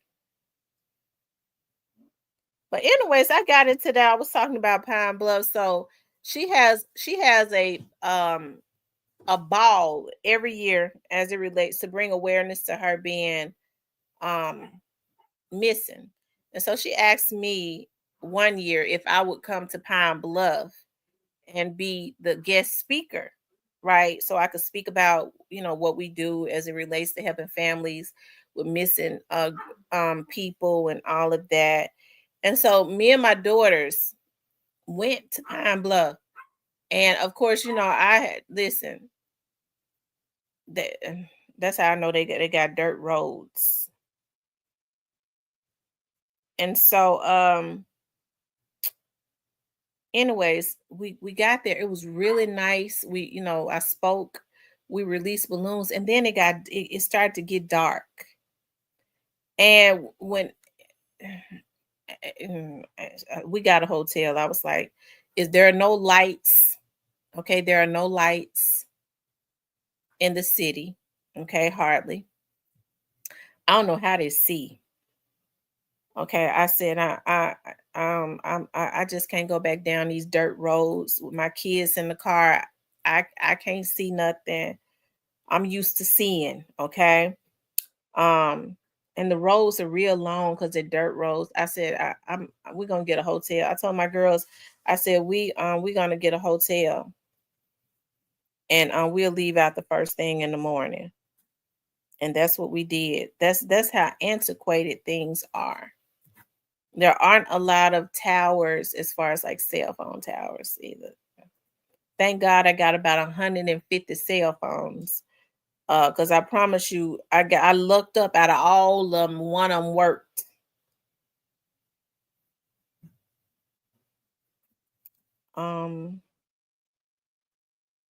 Yeah. So sad.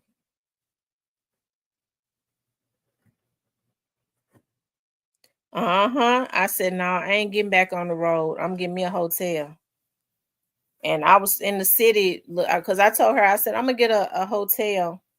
And I couldn't, I said, God, please guide me to a hotel. It's so dark in this city. I can't see nothing.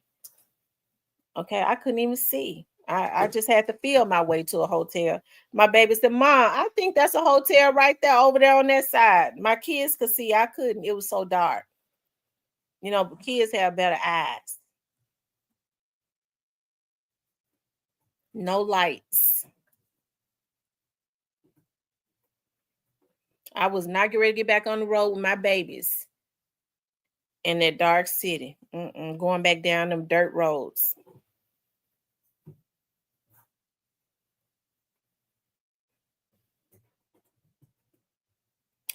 When I went to visit my family in South Carolina, I mean, I never see a dirt road either, Miss T. I was scared as hell, and I'm from New York, big city man. I told my daughter, get me the hell back from here.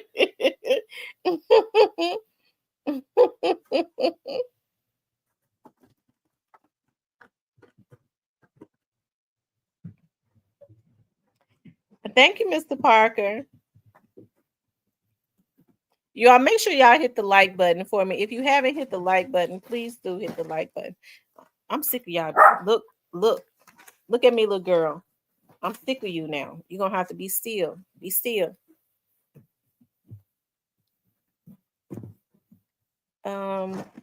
Get your ass back. Get back. Hell. He get jealous when I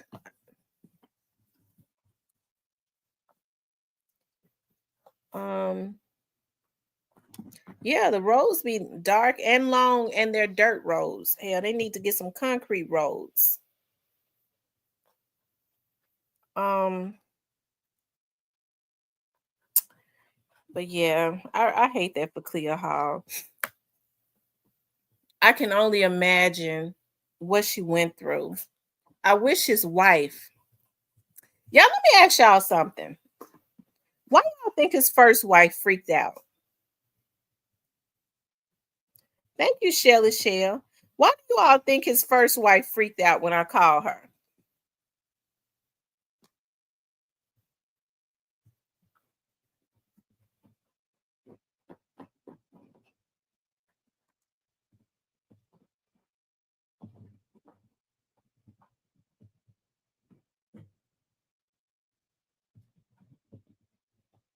Sit down.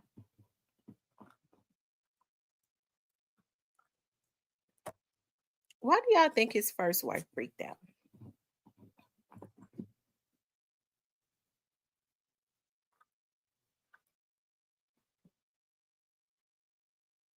You think the first wife aided and abetted or the second wife? He was with the second wife. I think the first wife know what he did.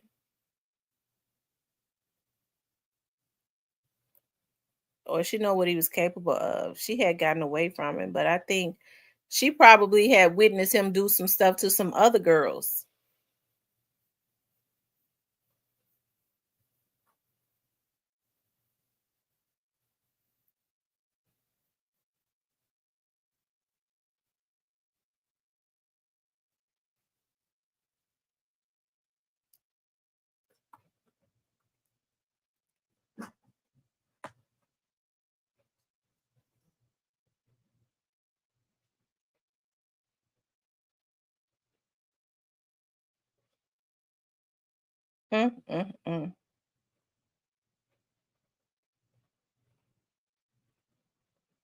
He said, why would she drop her daughter off at somebody's house and they ain't at home? So what's so weird is his wife called and asked if she would like to come in and work overtime. He tried to act like he didn't even know she was going to come in and work overtime. That's what he said to me. What kind of mama drop? I mean, he was just really going in on her mama. What kind of? I never told her mama. I never told her mother what he said to me. I never told her what he said to me because I just never did. Especially as far as what he was saying about her, I never did that. That's a true narcissist for real.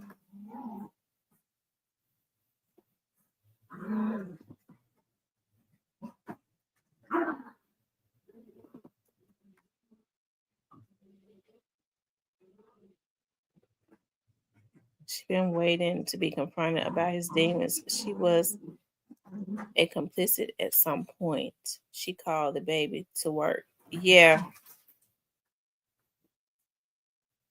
Do y'all think he told his wife to call her and ask her if she wanted to come in early? Because he was like, what kind of mama drop their child off at somebody's house and they ain't at home. I wasn't even at home when she was there at first. Why would his wife, who does nothing unless he tell her to, call her in? What's up, Vanessa? What's up, the godmother? Vanessa, you coming on tonight?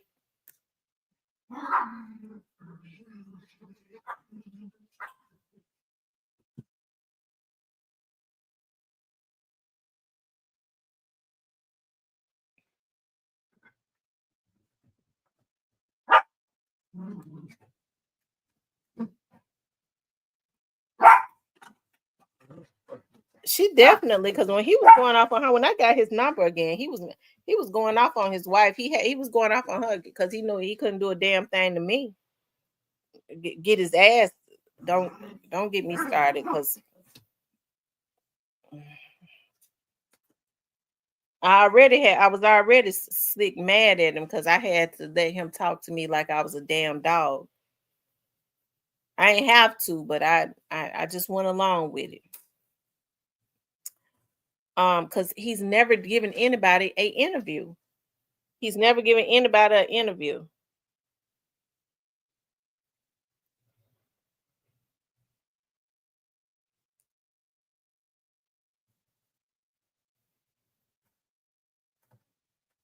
At 70 something, he's still young enough to be hurting women and children. He would know how to lure them in and everything.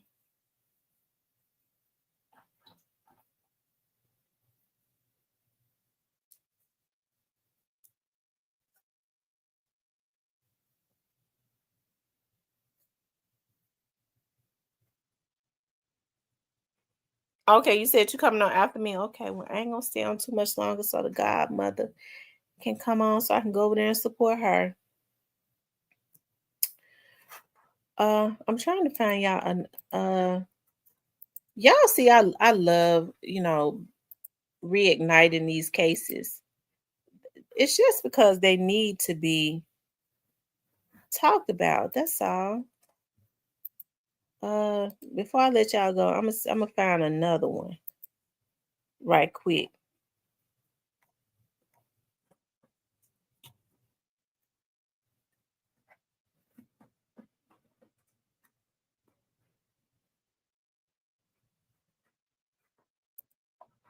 Hold on.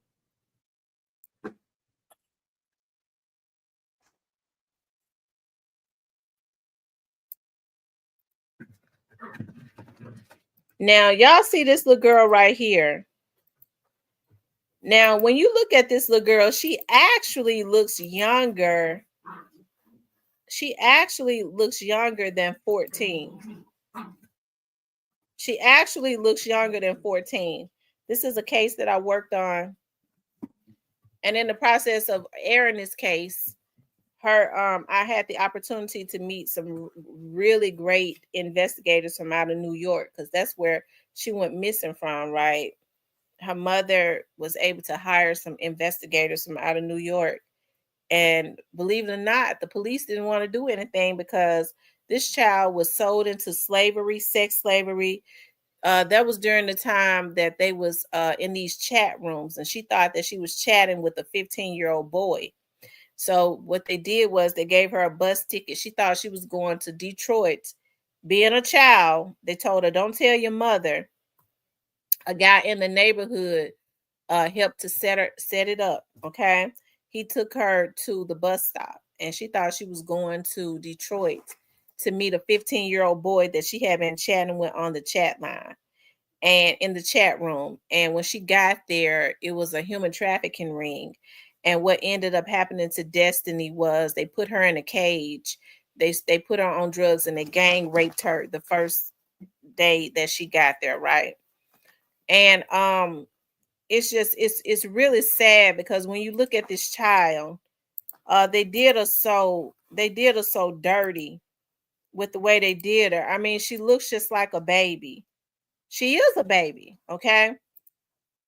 And they was fighting to keep her because she was a baby. they was making a lot of money off of her when they put her on the streets in Detroit. When they put her on the streets in Detroit, they was making a lot of money off of her. By this time, they had gotten her on drugs and all of that. And with these rings, what they was doing was they would, they put her in a cage and they wouldn't feed her, right? They wouldn't feed her to force her into submission. And then they started shooting her up with heroin to get her strung out, right? It was a team of great investigators that got with some computer experts and they traced that child down. Okay. Let me show y'all her. I want y'all to hear why her mother says that she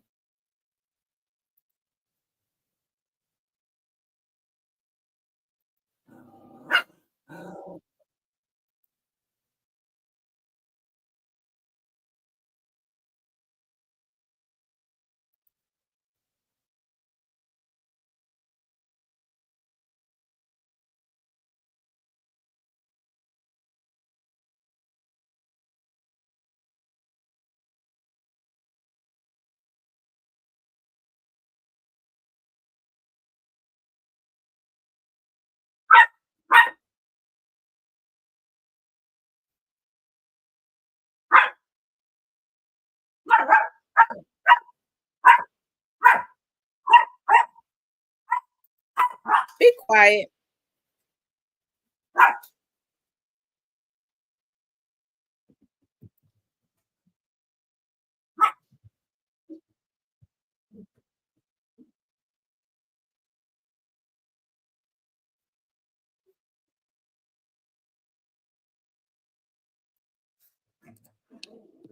Her mother had learned a lot. Yeah, her mother was not satisfied. And I'm gonna tell y'all what ended up happening. They ended up finding her some years later. Let me show you. Find the like Facebook pages that you have to monitor whatever's going on with and trying to do my small part in helping others as I continue to look for Destiny in the hope that maybe Destiny might send a message to that Facebook page so that we can find her if she ever gained access to a computer. Okay. All right. All right, Inga, I'm going to stop you right. She's very witty. One year she actually won Miss Congeniality in a pageant, which was a title they had to make up for her specifically. It had never been in the pageant before. And Destiny, she was beautiful. You know, she was very gullible in certain areas. And very strong-willed, but like every teenager, she had her stubborn moments. I wouldn't say she was rebellious. You know, she was full of love and life, and respectful to her elders. She would give that. She's the type of child that would get up and give her seat to an elderly person if they got up on the bus. Okay, a very respectful child. Yeah.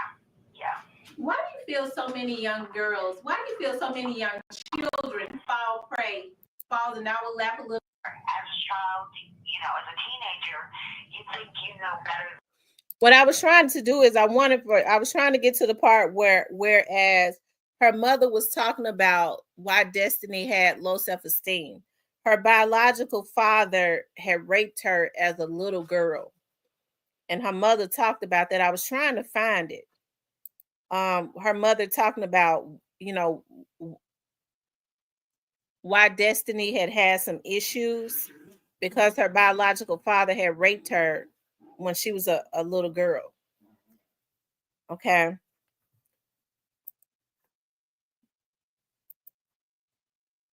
you'll believe it. You know, in Destiny's case, she was put on restriction, and as a result of that, you know, she wanted more freedom, and she, you know, she wasn't going to get that because I'm sort of a strict mom in keeping an eye for her, you know, her safety, and you know, she felt it was.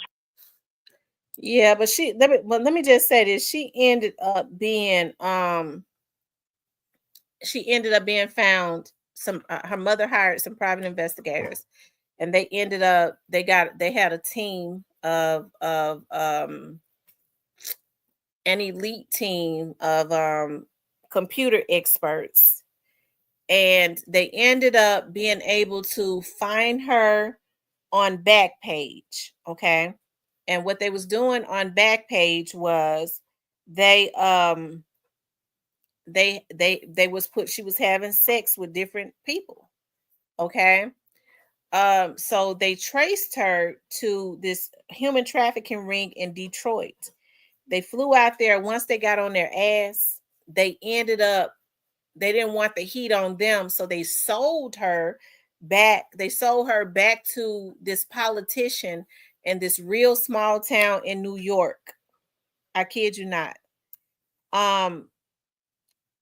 Somehow still, I don't know how they did it. They was able to trace her back to that location. Okay, even after they sold her. And I'm pretty sure it's probably one of those guys that was in that ring in Detroit, because they didn't want, thank you, Letitia, for the $10 super sticker. They didn't want the heat up on them. So they probably one of them probably told, no, she was sold back to this man in New York. So they went to the police. The police wouldn't do anything because he was a politician in a small college town. So they kind of staked them out. Their computer experts was able to gain access to some stuff, and they went to his house. And when they went to this politician's house, the investigator, the private eye, told him, I know that you have that child living with you inside of your house. And he denied it. And they said they had already done the research. They knew she was in there. They was able to tap into some stuff. They knew she was living in his house down in his basement. And the private investigator told him, you got less than 3 minutes to produce that motherfucking child that's down there in your basement, or else we're going to tear your whole house up. And he went downstairs in the basement and brought her back up. He was a politician that was living with his mother. And he didn't want to uproar with his elderly mom living with him. So he gave them her, right? By this time, she was so messed up because he treated her, even though he was a 60-something-year-old man, he treated her better than the human trafficking ring had treated her in Detroit. And she had Stockholm syndrome by this time. So she didn't want to testify against him. She said that he was her savior because when they sold her to him, he didn't make a prostitute. He didn't put her in cages and not feed her. He didn't give her drugs, but he was still misusing her, right? Because she was his sex slave, right? He just made her exclusively to him. And it took her a long time to open up and tell, because she was really scared. Once her mom started getting her counseling, she had seen so much. It goes deep with these human trafficking rings. She said that she was really scared to really talk about all of the people that they made her service in Detroit. All of these men that were in power wanted this 14-year-old child, right? So her mother said to this day, even though she's grown now, she moved from out of New York, she moved down south, she lives on a farm, she has a husband, she has children, she still has to get psychological help. And the first thing she wanted to do was, she says that she wanted to move out of New York. She got out of New York, and she moved to a very an area way deep in the South. Okay. And she's still healing. Okay, because she's like in her early 20s now. She's still having to heal, because I see her mother, who her mama is a badass. I ain't gonna even lie. Okay, her mother be having to hook up on some stuff because she's just got the connections. Okay, I kind of reach out to her sometimes. Can you hook me up with such and so? We trying to do something. What's that lady name that had helped the child get that stuff? You know, her mother is very resourceful too. But I'm happy because she learned a lot along the way too, because she fought extremely hard to keep it out there to ensure that she got a child back. And thank God she was able to raise enough money where she was able to get some kick-ass investigators, okay, that didn't play fair, okay. They didn't stop until they got their child back home. She is definitely one of the blessed. Most of the teens who end up in that life, they don't make it out, because once they put them, they start putting the drugs and stuff in their vein, they don't know who they are anymore. They don't. They get strung out on drugs. They don't even know who their family is. And they did her quite dirty. They did that child the first night that she got there. Like I said, she thought she was going to see a 15-year-old boy. And with her father raping her when she was a little girl, she was already too overly exposed, right? But I'm told the first day she got there to that house, there was already a gang of boys to break her in, a gang of men there, and they gang raped her. Okay, they gang raped her. Oh God, how could they do it? What kind of men do stuff like that? What man would do something like that? What is wrong with these men? They talking about they a bunch of pimps. Yeah, I ain't trying to get upset tonight, okay? I've been doing good.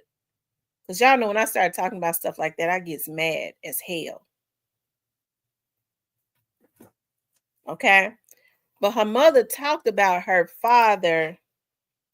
Restrictive, which I hope she still has when we do recover her. I hope that she is strong-willed enough to overcome whatever addictions she may have at that point. So we're kind of getting to the end now, and we only have like a few minutes left. What do you want people to know about Destiny? Destiny is my baby. Even though she's 14, there is for you. What would you like to say to anyone who may know about, what has happened to Destiny, and they don't necessarily want to get into human trafficking, which is prostitution? I can't find it. Drugs, now the women, manipulative. I was about to say the same thing. How when they got sisters, mothers, aunts. Yeah. I don't know how they do it. To me, it's sickening. It's definitely twisted. So yeah.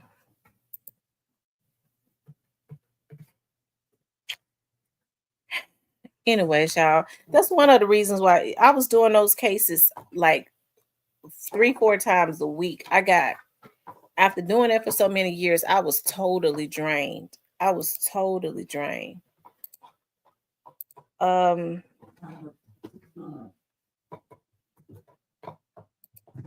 I'm back at it again. Okay, I do want for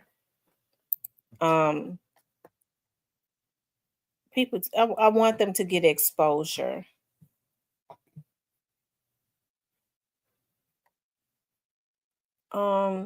Now this is a case right here from out of Indiana. I don't know what made me choose that case.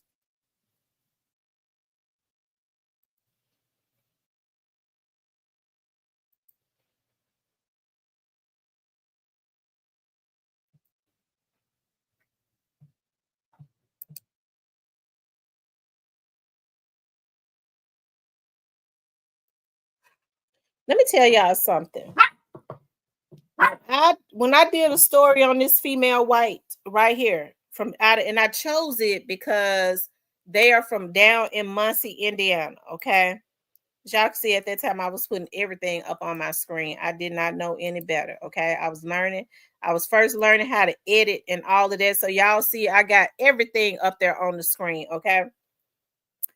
And her father ended up calling in, and this girl ended up being killed by she was dating a guy who his cousin or his brother was the sheriff of um he was a sheriff in Indiana. Okay, so he was protecting him, but she was staying with the mother. She was staying with the man and his wife, and I think what she was doing was they were like having threesomes. Well, she ended up getting pregnant, but to make a long story short, she ended up going missing, and the man ended up making her go missing. And come to find out, like it was so much corruption that was going on because there was a lot of trafficking and drugs and stuff that was going on around there. And that particular man that killed her, um, he his, like I said, his brother or his cousin was the sheriff, so they was protecting him. He had a lot of politicians in his pocket, a lot of lawyers and stuff. And so I remember at the end of this very show, I said, if anybody knows anything about what has happened, call the FBI. Do not reach out to any local authorities within Indiana. Y'all know the other half of my family lives in Indiana, in Muncie, Indiana. I said, do not reach out to any of the authorities there because everybody is corrupt. Reach out to the FBI. Less than a month after I did this show, her dad reached out to me on Facebook and said, you would never believe what happened. The FBI just raided the sheriff and everybody. The sheriff was his relative. The sheriff had a heart attack and died. And I said, they better be careful because it might have a heart attack and die. The sheriff had a heart attack and died. They got so stressed out because FBI came in and raided everybody, raided everything, put everybody up under investigation. Then the man that had actually killed her had a heart attack and died shortly after that. And his wife went on the run with her newborn baby. And so her parents had for years, like she went into hiding like 10 years or something like that. Yeah, it was definitely karma. I mean, listen, a lot of this stuff, I'm like, wow. But the FBI went right. They came right in like a month after I put that show up. They came right in and raided everybody to the point you put the sheriff. You know, the sheriff. I mean, he had done so much covering up. He had a damn heart attack and died on the spot.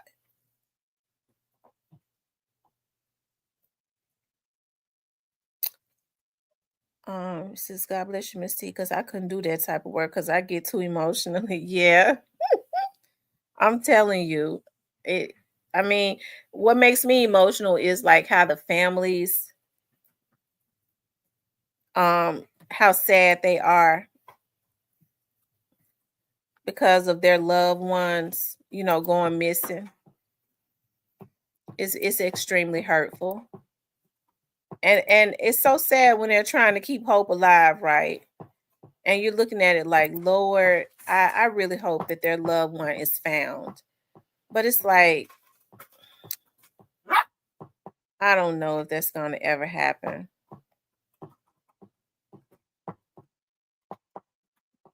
What the hell are you doing? Stop.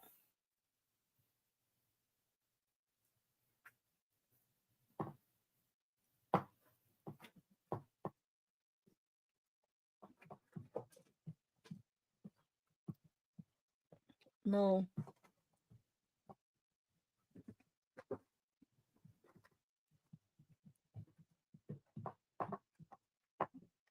Yeah, it's a lot of my cases that I never even uploaded.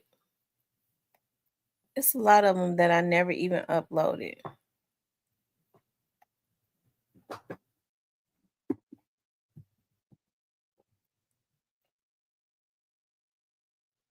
So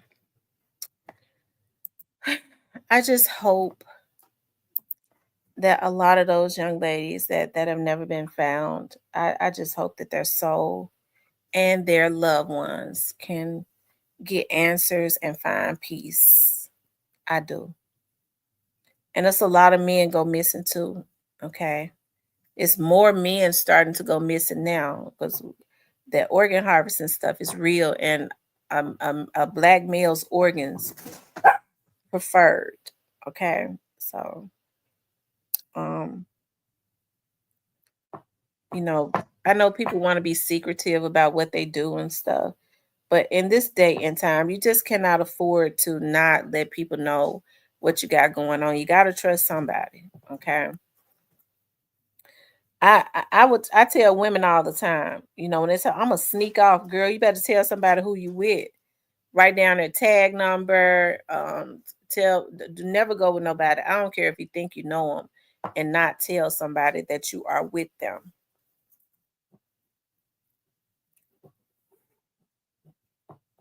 Says they did not get off easy. Their souls burning in hell and not on earth to be free and continue doing it.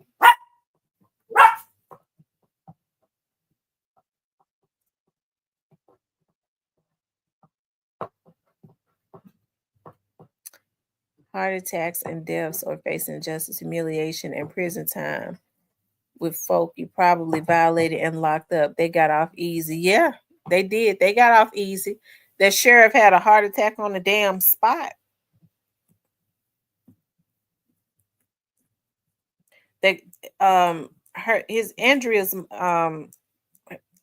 it's another case. It's another case I'm kind of looking at down there in Indiana.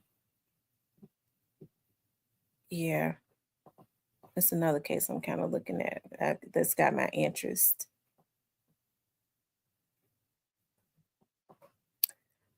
Um, I be so, but they, you know what? I be so tired now. Um, they working me like a Hebrew slave. Okay, they working me like a slave. I be so tired. I was so stressed out the other day. I was like, I'm going home and I'm getting into bed. That's how tired I was.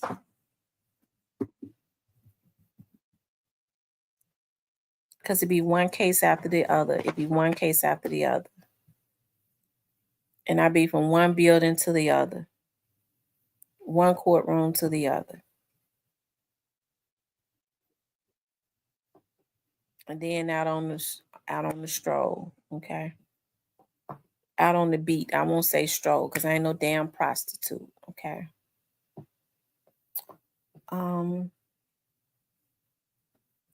What you talking about, Mr. Parker? He said cap. What you talking about?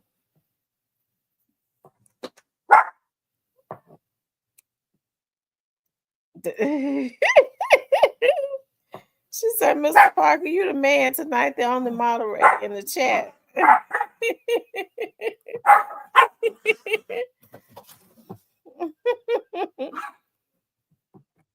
What is he talking about? He's talking about cap. What you talking about, Mr. Parker?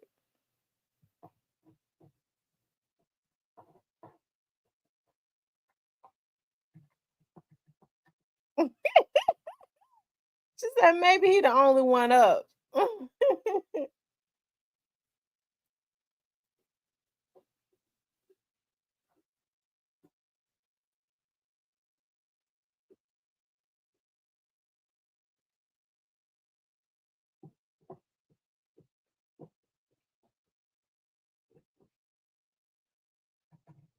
Mm, mm, mm.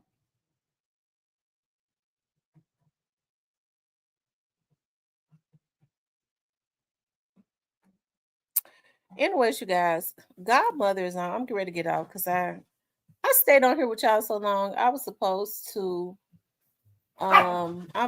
do something else. And I ain't even got the energy to do it. I'm not real sleepy. I'm just tired. My nail kit. Y'all, listen, y'all, I'm not going back to the nail shop anymore.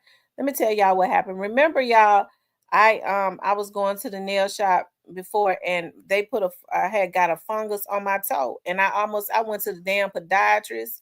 Y'all know I had a fit on my toenail, right? I had my toenail had a black strip in it and it almost drove me crazy. My mama said, "Oh, you don't need to go back to nothing like that because your mind already bad and you about to lose your mind." You go pay these folks $95 to $110 for them to give you a damn fungus on your toenail. So, anyways, I got my toe healed and back to normal. I started going to another nail shop. I was going over there in the building where Scrape Dropping them had lived at the at. And I was like, and I like that little nail shop, right? And my nails started popping out too. I said, I'm not gonna pay the park and then go and pay them $100 and then the motherfucking nails pop off in 2 days. So I said, I'm not going back over there. So I ended up going back over to the old place that I went to. And damn because I don't know if it was over there in the concourse or if it was my old place. And I got the fungus came on my toe. And I started taking my nail polish. So they're using the same tools and stuff. Or I don't know if they might be using the same thing. Because I told them, I said, my toes and stuff is sensitive. So your stuff got to be sanitized. Oh man, everything new. I said, my toes are sensitive. You cannot put dirty stuff on my toes. Don't put anything on my feet that you have used on somebody else's feet. I don't want that. Okay. And damn, y'all, this time they did it to my toe and my hand. Y'all know I almost went into stuff. See, stuff like that do something to my nerves and stuff. My nerves is already bad. And so I was like, why is the skin? Why, skin and stuff peeling off of my hand? And I was like, well, my grandma used to say, when your skin start peeling off of your hand, that means it's old and it's time for new skin to come in. So I was like, dog, what the hell? I ain't got no business peeling no damn skin. I'm old shit. I don't need no new skin. And so I Googled it and it says that it's a fungus. Yeah, I had a damn fit. I done ordered everything. I had some more shipments to come in today. But I mean, I got my toe. It's coming back around. So what I did was I went and bought my foot tub. I ordered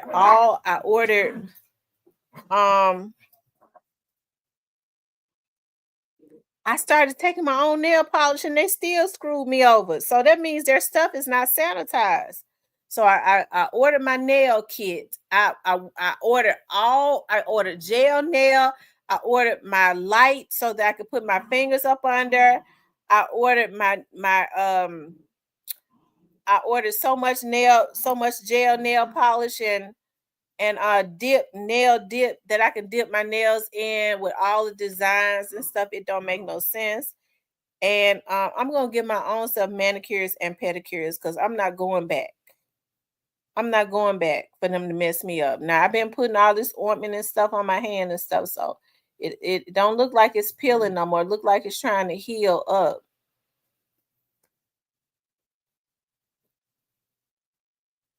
Yeah, I am Vanessa. I'm not going back. This is the second time that these folks did this to me. Hell no. Hell to the no. I don't know what they going on, but I don't have no damn fungus on my damn hand and toenail. As soon as I got my toenail back right, the podiatrist took the whole toenail off. I said, ma'am, please stop messing. I said, ma'am, why? She was like, oh, it's already messed up real bad. I'm just gonna take the rest of it off. I cried for days. They better from the TikTok shop and Temu. That's where I got the gel nail polish from, Temu. I ordered all the designs and stuff. I'm waiting for it to come in, but I went and got my foot tub and stuff from Target. My nail set that I put my hands and stuff on, my table, all of that. I'm gonna put it in a little area that's where I'm gonna go. And when I need some me time, I'm just going on over there and pamper myself. She said she hates tea. Listen, Vanessa, they had all the nail designs. I was like, I want that. And it was $1 or something. So I got all the nail designs from off of Temu. And the nail lights, the gel nail lights from off of Temu for $5.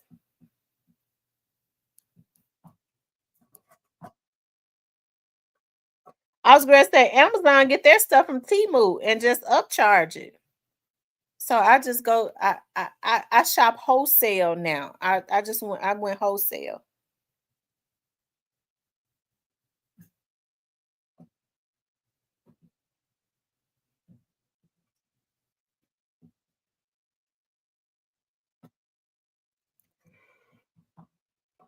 Oh, but I'm not going back in no nail shop. And I went every 10 days. So that's $200 a month I could save.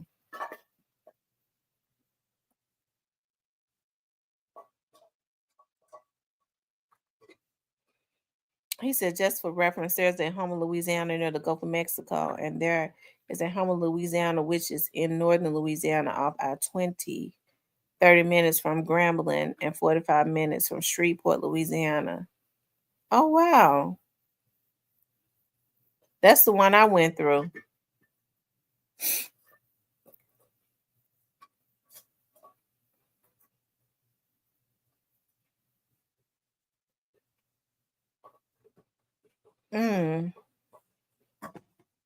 Vanessa, what you gonna be talking about tonight? I wear fake press-ons already designed.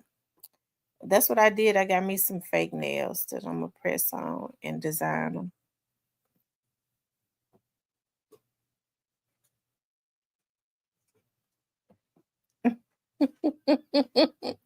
Mr. Parker, why you ask me something like that? Who I talk about in the platinum? You need to get a platinum membership.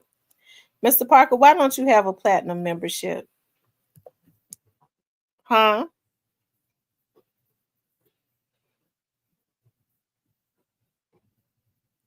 You need to get a platinum membership.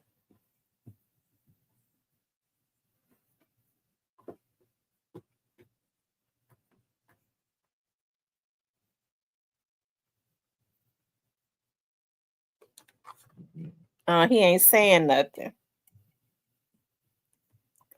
Or else he typing a whole paragraph.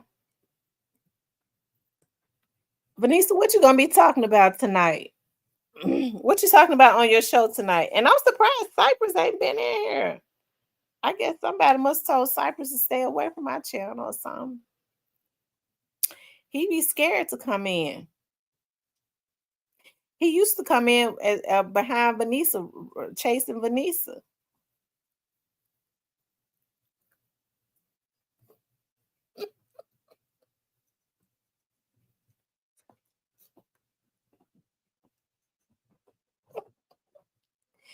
Vanessa says, he all over the place, but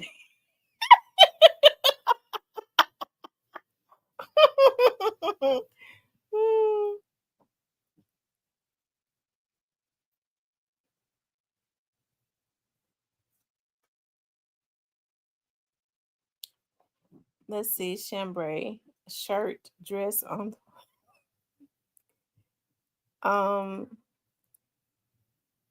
Vanessa, why you say he all over the place? What he been doing?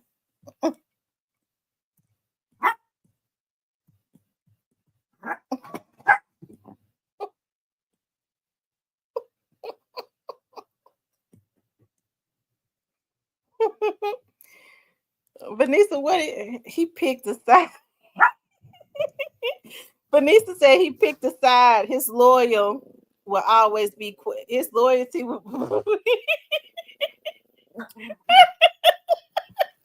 Vanessa, what side he picked?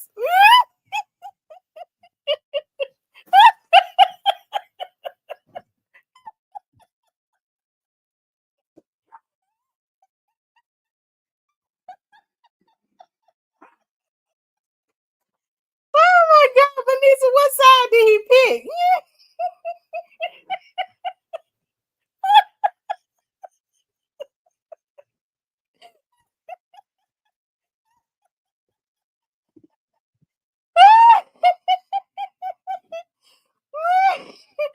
Oh my God.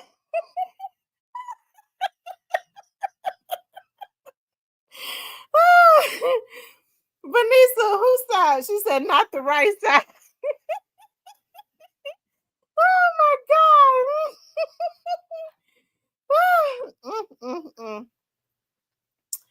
I tell you. Have y'all subscribed to Godmother's podcast? Godmother's podcast, straight from South Memphis. Look, DJ Sipsaw gave her that name, the Godmother. I remember the first time I heard him call her the Godmother, I hollered. And that name stuck with her. The name stuck with her. He called her the Godmother.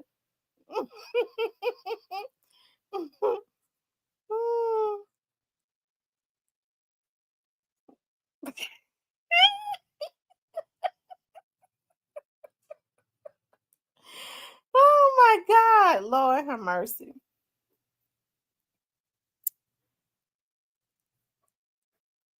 She said it show fit. Yeah, it fits. Mr. Parker said that's why he be getting mad. Mr. Parker, what you mad about? What you don't get me started.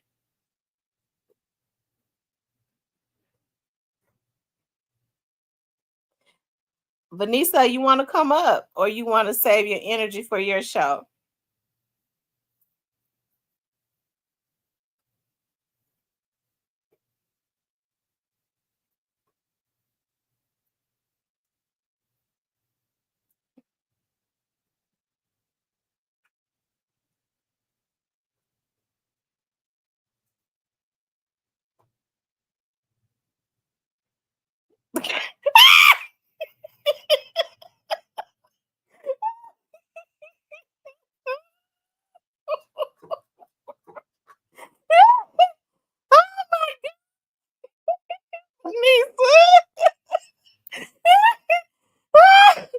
Oh my goodness, Lord have mercy.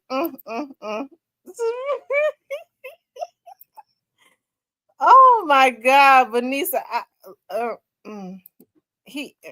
Vanessa ready to cook some lamb. Lord have mercy.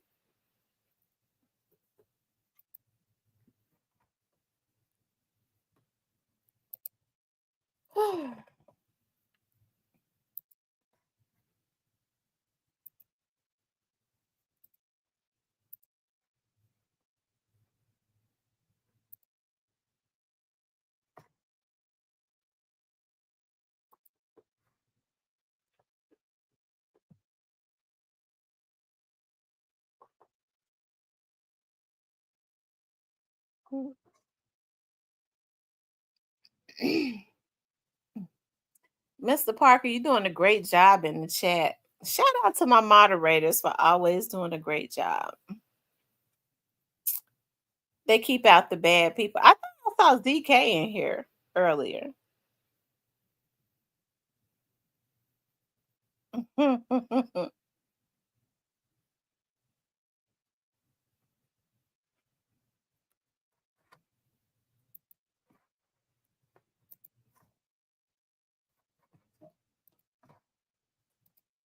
What's up, Vanessa?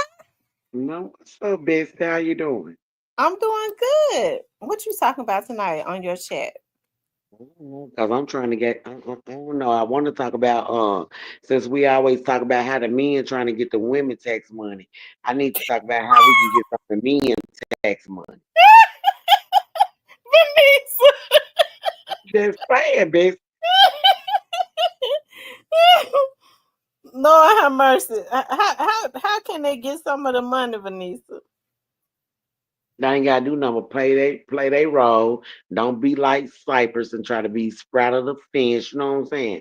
You got to pick and choose a side. You know what I'm saying? You Wait got a to minute. move When you say accordingly. he straddled a fence, what happened? Something happened I don't know about. Cypress just, he just always been sprout of the fence. He don't know what side he want to be on. My side or God's side. He don't know yet. Oh, so that's what it is. Oh, I thought you were talking about he was straddling the fence about being with another woman, but he don't know if he Well, want you to be know, on your hey, side or I, I, Goddess side. I encourage Cypress to get some of this tax money. I'm even trying to introduce him to some people. I would never hold him down.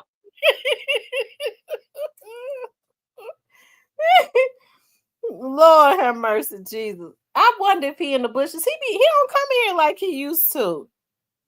I just got off the phone with Cypress. So he said, I told him, I said, Cypress, I said, now you supposed to have my back. I said, where you been? I said, because I'm just coming in the house. I've been running all day. Who live? I said, because I'm ready to go live. He was like, I don't know. Let me see. I said, damn, Cypress, you got to stay on point for me. If you ain't live, you supposed to be able to tell me who is going live. Because I'm running back and forth. This money been dropping, so I'm trying to do Texas and pick up money and drop shit out. So I was like, Cypress, you slacking on your job. That you got to choose and pick a side. Who you working for, me or yourself?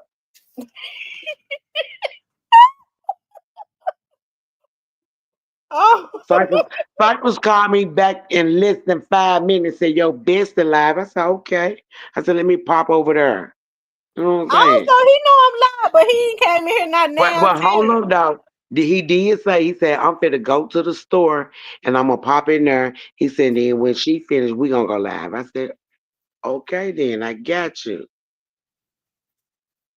Oh, but he really showing out because he normally stick his head in here and everything. He don't even do that no more. Yeah, he said he was going to the store and pop in. I don't know what he got going on, but that's why I say, his loyalty gonna always be questioned. Cause like we don't know. You say you're from Memphis, but I don't know.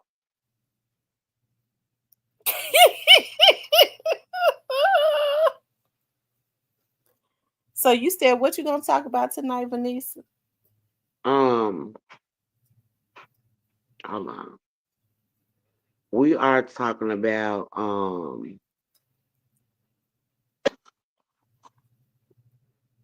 did you see the dude that was in CC's this weekend? That's what we talking about. The dude that was in CC's that went viral on Facebook, that was in there jacking off, had a wedding ring on, and there was a man standing up behind him.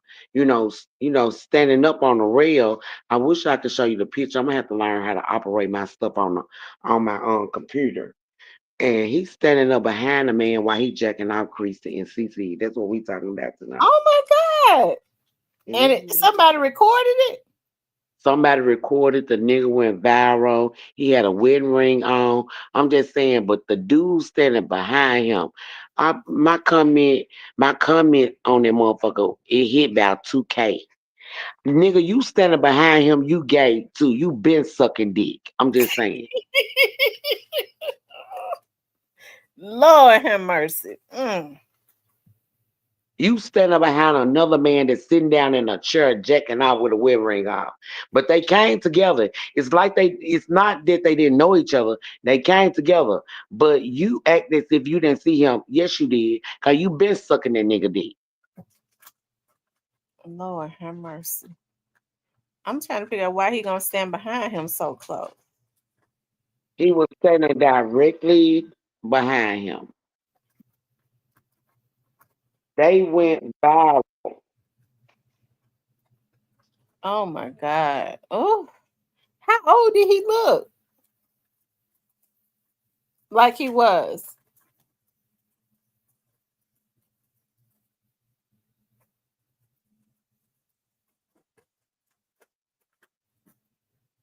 Vanessa, you there? Oh, she put me on. Says they literally came together, shaking my head. European cigarettes.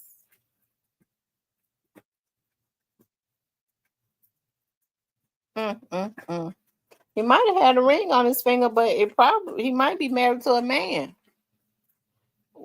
You know what possessed people to go out into public places and want to pull out their whack? The woman needs to be getting a divorce. She should have been getting a divorce the next day. I'm just saying. Why is your man in the club jacking out? Is you not pleasing him at home? What the? I mean, I'm just saying. I'm not gonna say that she not pleasing him, but that's the topic for tonight. What make you men do the fucked up shit that y'all do? You married, you got a wife. Is you not happy at home? What's going on to the point where you in the club jacking out? It Nigga, sound your like he face is some is on a sickness. my damn printed your picture up, nigga. You can't even come and see. One of my It sound like homeboys said he they wish already they would have sick. seen the shit cause you would have been jumped on before the night was over with. I'm just saying. It sounds like to me he got a sickness. Don't nobody, no person that's got their right mind do nothing like that. In a Well, club, that's a sickness.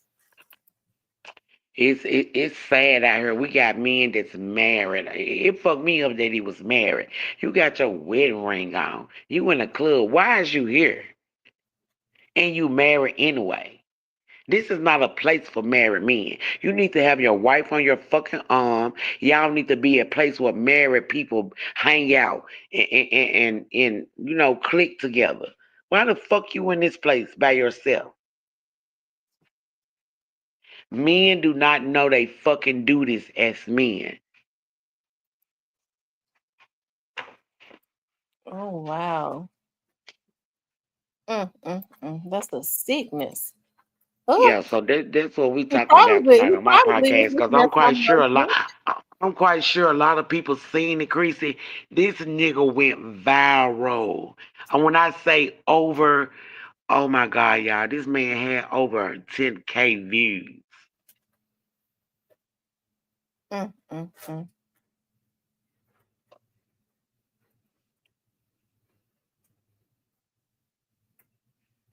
Lord have mercy. Yeah, and rest in peace to Thaddeus too. My heart goes out to Thaddeus, but Yeah. baby, you can't keep playing with God and think He ain't gonna come for you, baby. You got to pay the piper.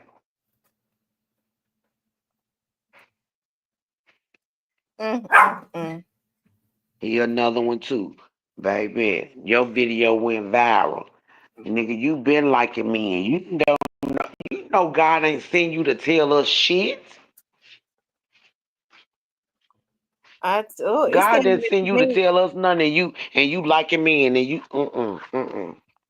It seemed like to me when that video came out, that's when he had another stroke. Yeah, cause that shit killed him. He didn't think that it was gonna be leaked out like that. But the girl kept telling him stop playing with him. Stop playing with me because I'm going in, but he did that to himself, crazy. And I'm just saying the people that you had in your church and you sit crazy, that's awful. That's awful. Mm. I hate that for Thaddeus, but yeah, you wasn't nothing but the cussing preacher, cause God ain't sent you to tell us a motherfucking thing. And you doing all that, maybe you like me, and that's not what it say in the Bible. And don't get me wrong, like I said, I don't have nothing against gay people. You love who you love, you like who you like. Times are different now. But in the same token, you know what I'm saying? I'm not gonna say that God don't love y'all. God loves everybody, whether you're gay, straight, whatever it is. But you got to be, you got to live your life accordingly and live it right. Yeah. Yeah. Like I said, I think that video took him up out of here. And then that girl said he ain't paid for all these cemetery plots and they ain't even got one for himself. Baby, he still wouldn't have one because his ass would be cremated fucking with me.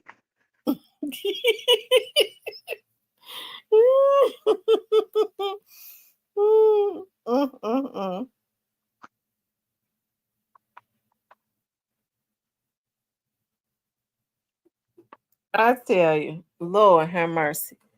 Well, I'm sure it's a lot of people, because he That's said gonna he had donate, tested.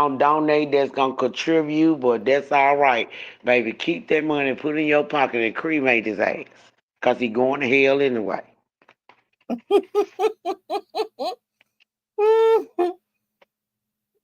Lord have mercy.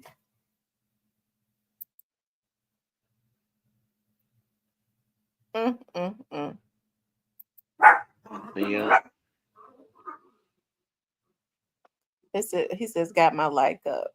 Good. He said, Vanessa, you should have seen all your sisters in here giving that goofy nigga his flowers the other day. It was sad. I mean, we're giving him flowers for what? Cause he ain't did nothing. I wouldn't listen to no motherfucker that like men that sucking on purple dick. I don't want to listen to nothing you got to say, cause nigga, you like men. What did God send you to tell us? Not shit at all. Nothing at all. He trying to send you a message. You and them niggas need to listen. This is not what he said for us in the Bible.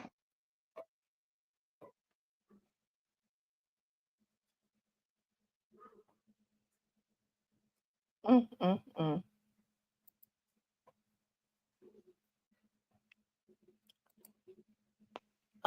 He said, preach, sis. Oh. So I wonder if Cypress done got back from the store. How long ago has that been, Vanessa? I'm that's been an hour ago, Chris. Cause you was live at 11 well now it was 10 something, and he Mm-hmm. called me and told me.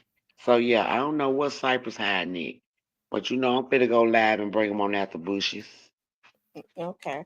Well, I'm gonna come over there and go live. He gotta come he gotta come back around to me because he know I ain't letting up. I ain't like none of the rest, babe. I'm the best.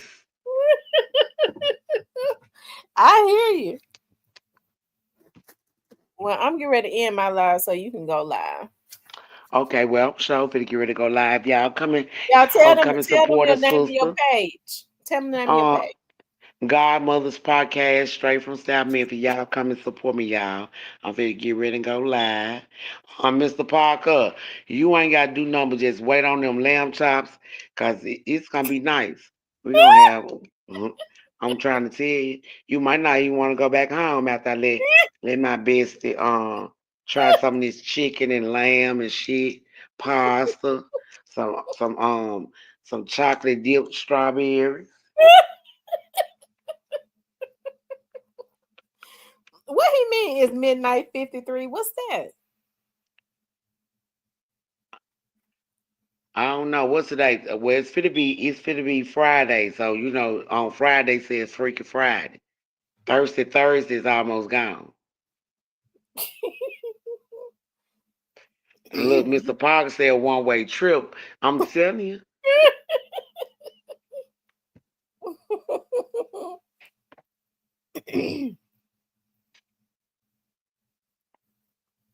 Best, I'm gonna inbox you because I need to I'm fit to go work on something tomorrow. Something that me and you supposed to be working on from last year. I found this place that'll help me get my own dealership license for a little bit of nothing. So I supposed to be going to get mine tomorrow. So I can come up off this man dealership license. Cause I'm not fit to get him now another penny. I'm finna go get my own tomorrow. Okay, good. Good. Okay. Mr. Uh, Parker, you lay on down and get you some rest since you got to work in the morning. But on your break, you go back and listen to me. Yeah, it's Godmother's podcast, straight from South Memphis. Y'all, I'm finna get ready to go live now. y'all make sure y'all go over there. Vincent, I'm gonna make sure I contact you, guys. We got to set this date up so we can go clean this studio up. Okay, good. Because I'm ready. I got a crew that's willing to help. We ain't got to worry about nobody stealing nothing, sticking nothing in their pocket. But good, because I don't want nobody stealing from me. You know, there's some roguish folks out here. They got a cleaning company now. That this lady, her crew, and went in there and stole these folks shit, and now she gotta come back with these folks stuff. But that come where you need your insurance. You got to get this insurance. You don't know the insurance you need? Contact me. I got you. And she just don't, and you can't just have anybody just because you need a body to go up in these folks' house. Yeah, and that's straight facts. All right, Vanessa, well, I'm getting ready to end the live. I'll be over there on your live. Okay, I'm finna get ready to go live now. Okay. Thank Y'all y'all. make sure y'all go over there to Godmother's podcast. So they get ready to go live and talk plenty of shit. Listen, I appreciate y'all hanging out with me tonight. We went from one thing to the next, to the next, to the next. Okay. Hey, I'm gonna go support Godmother, and then I'm gonna hit the deck. Okay, I get the opportunity to listen to her, be on her podcast while I tighten up, my washroom and all of that. Fold some clothes. Anyways, you guys, listen, I appreciate y'all tuning in tonight. Shout out to Letitia. Shout out to Mr. Parker for supporting the channel. Shout out to everybody, that supports the channel, whether it's donations or not. I definitely appreciate you all for hanging out with me tonight. As always, it has been an absolute pleasure. Listen, also, if you know of a like a missing persons case, and if you would like for me to, if you're in touch with the person's family, I ain't on no messy stuff at all. I'm just genuinely about keeping giving the families a platform to speak about their loved ones, right? So what I do is they'll come on the vlog and I'll put it on my TV show, right? So that those persons who are not, because a lot of older people are not on the internet, they still look at the TV. So therefore everybody will get to see the show. But if you're going to talk about somebody, you send it to my email, realtalkwithtamara@gmail.com. Make sure if you're in, I would prefer to talk, an immediate family member come on and talk about the case. So if you're in touch with them, contact them first. And then when you reach out to me, it's because you have contacted them and you have their phone number, right? So that we can start giving these missing women and men coverage, right? So that people will know that they're missing and all of that. Children, we want to just bring awareness to that, like how prevalent human trafficking is. And it's so much easier to snatch up a Black child now. That's really the preferred child because there's not going to be any coverage. They don't get the coverage in the media as other races do, right? Anyways, you guys, y'all go over there and support Godmother. I'm getting ready to go and show us some love.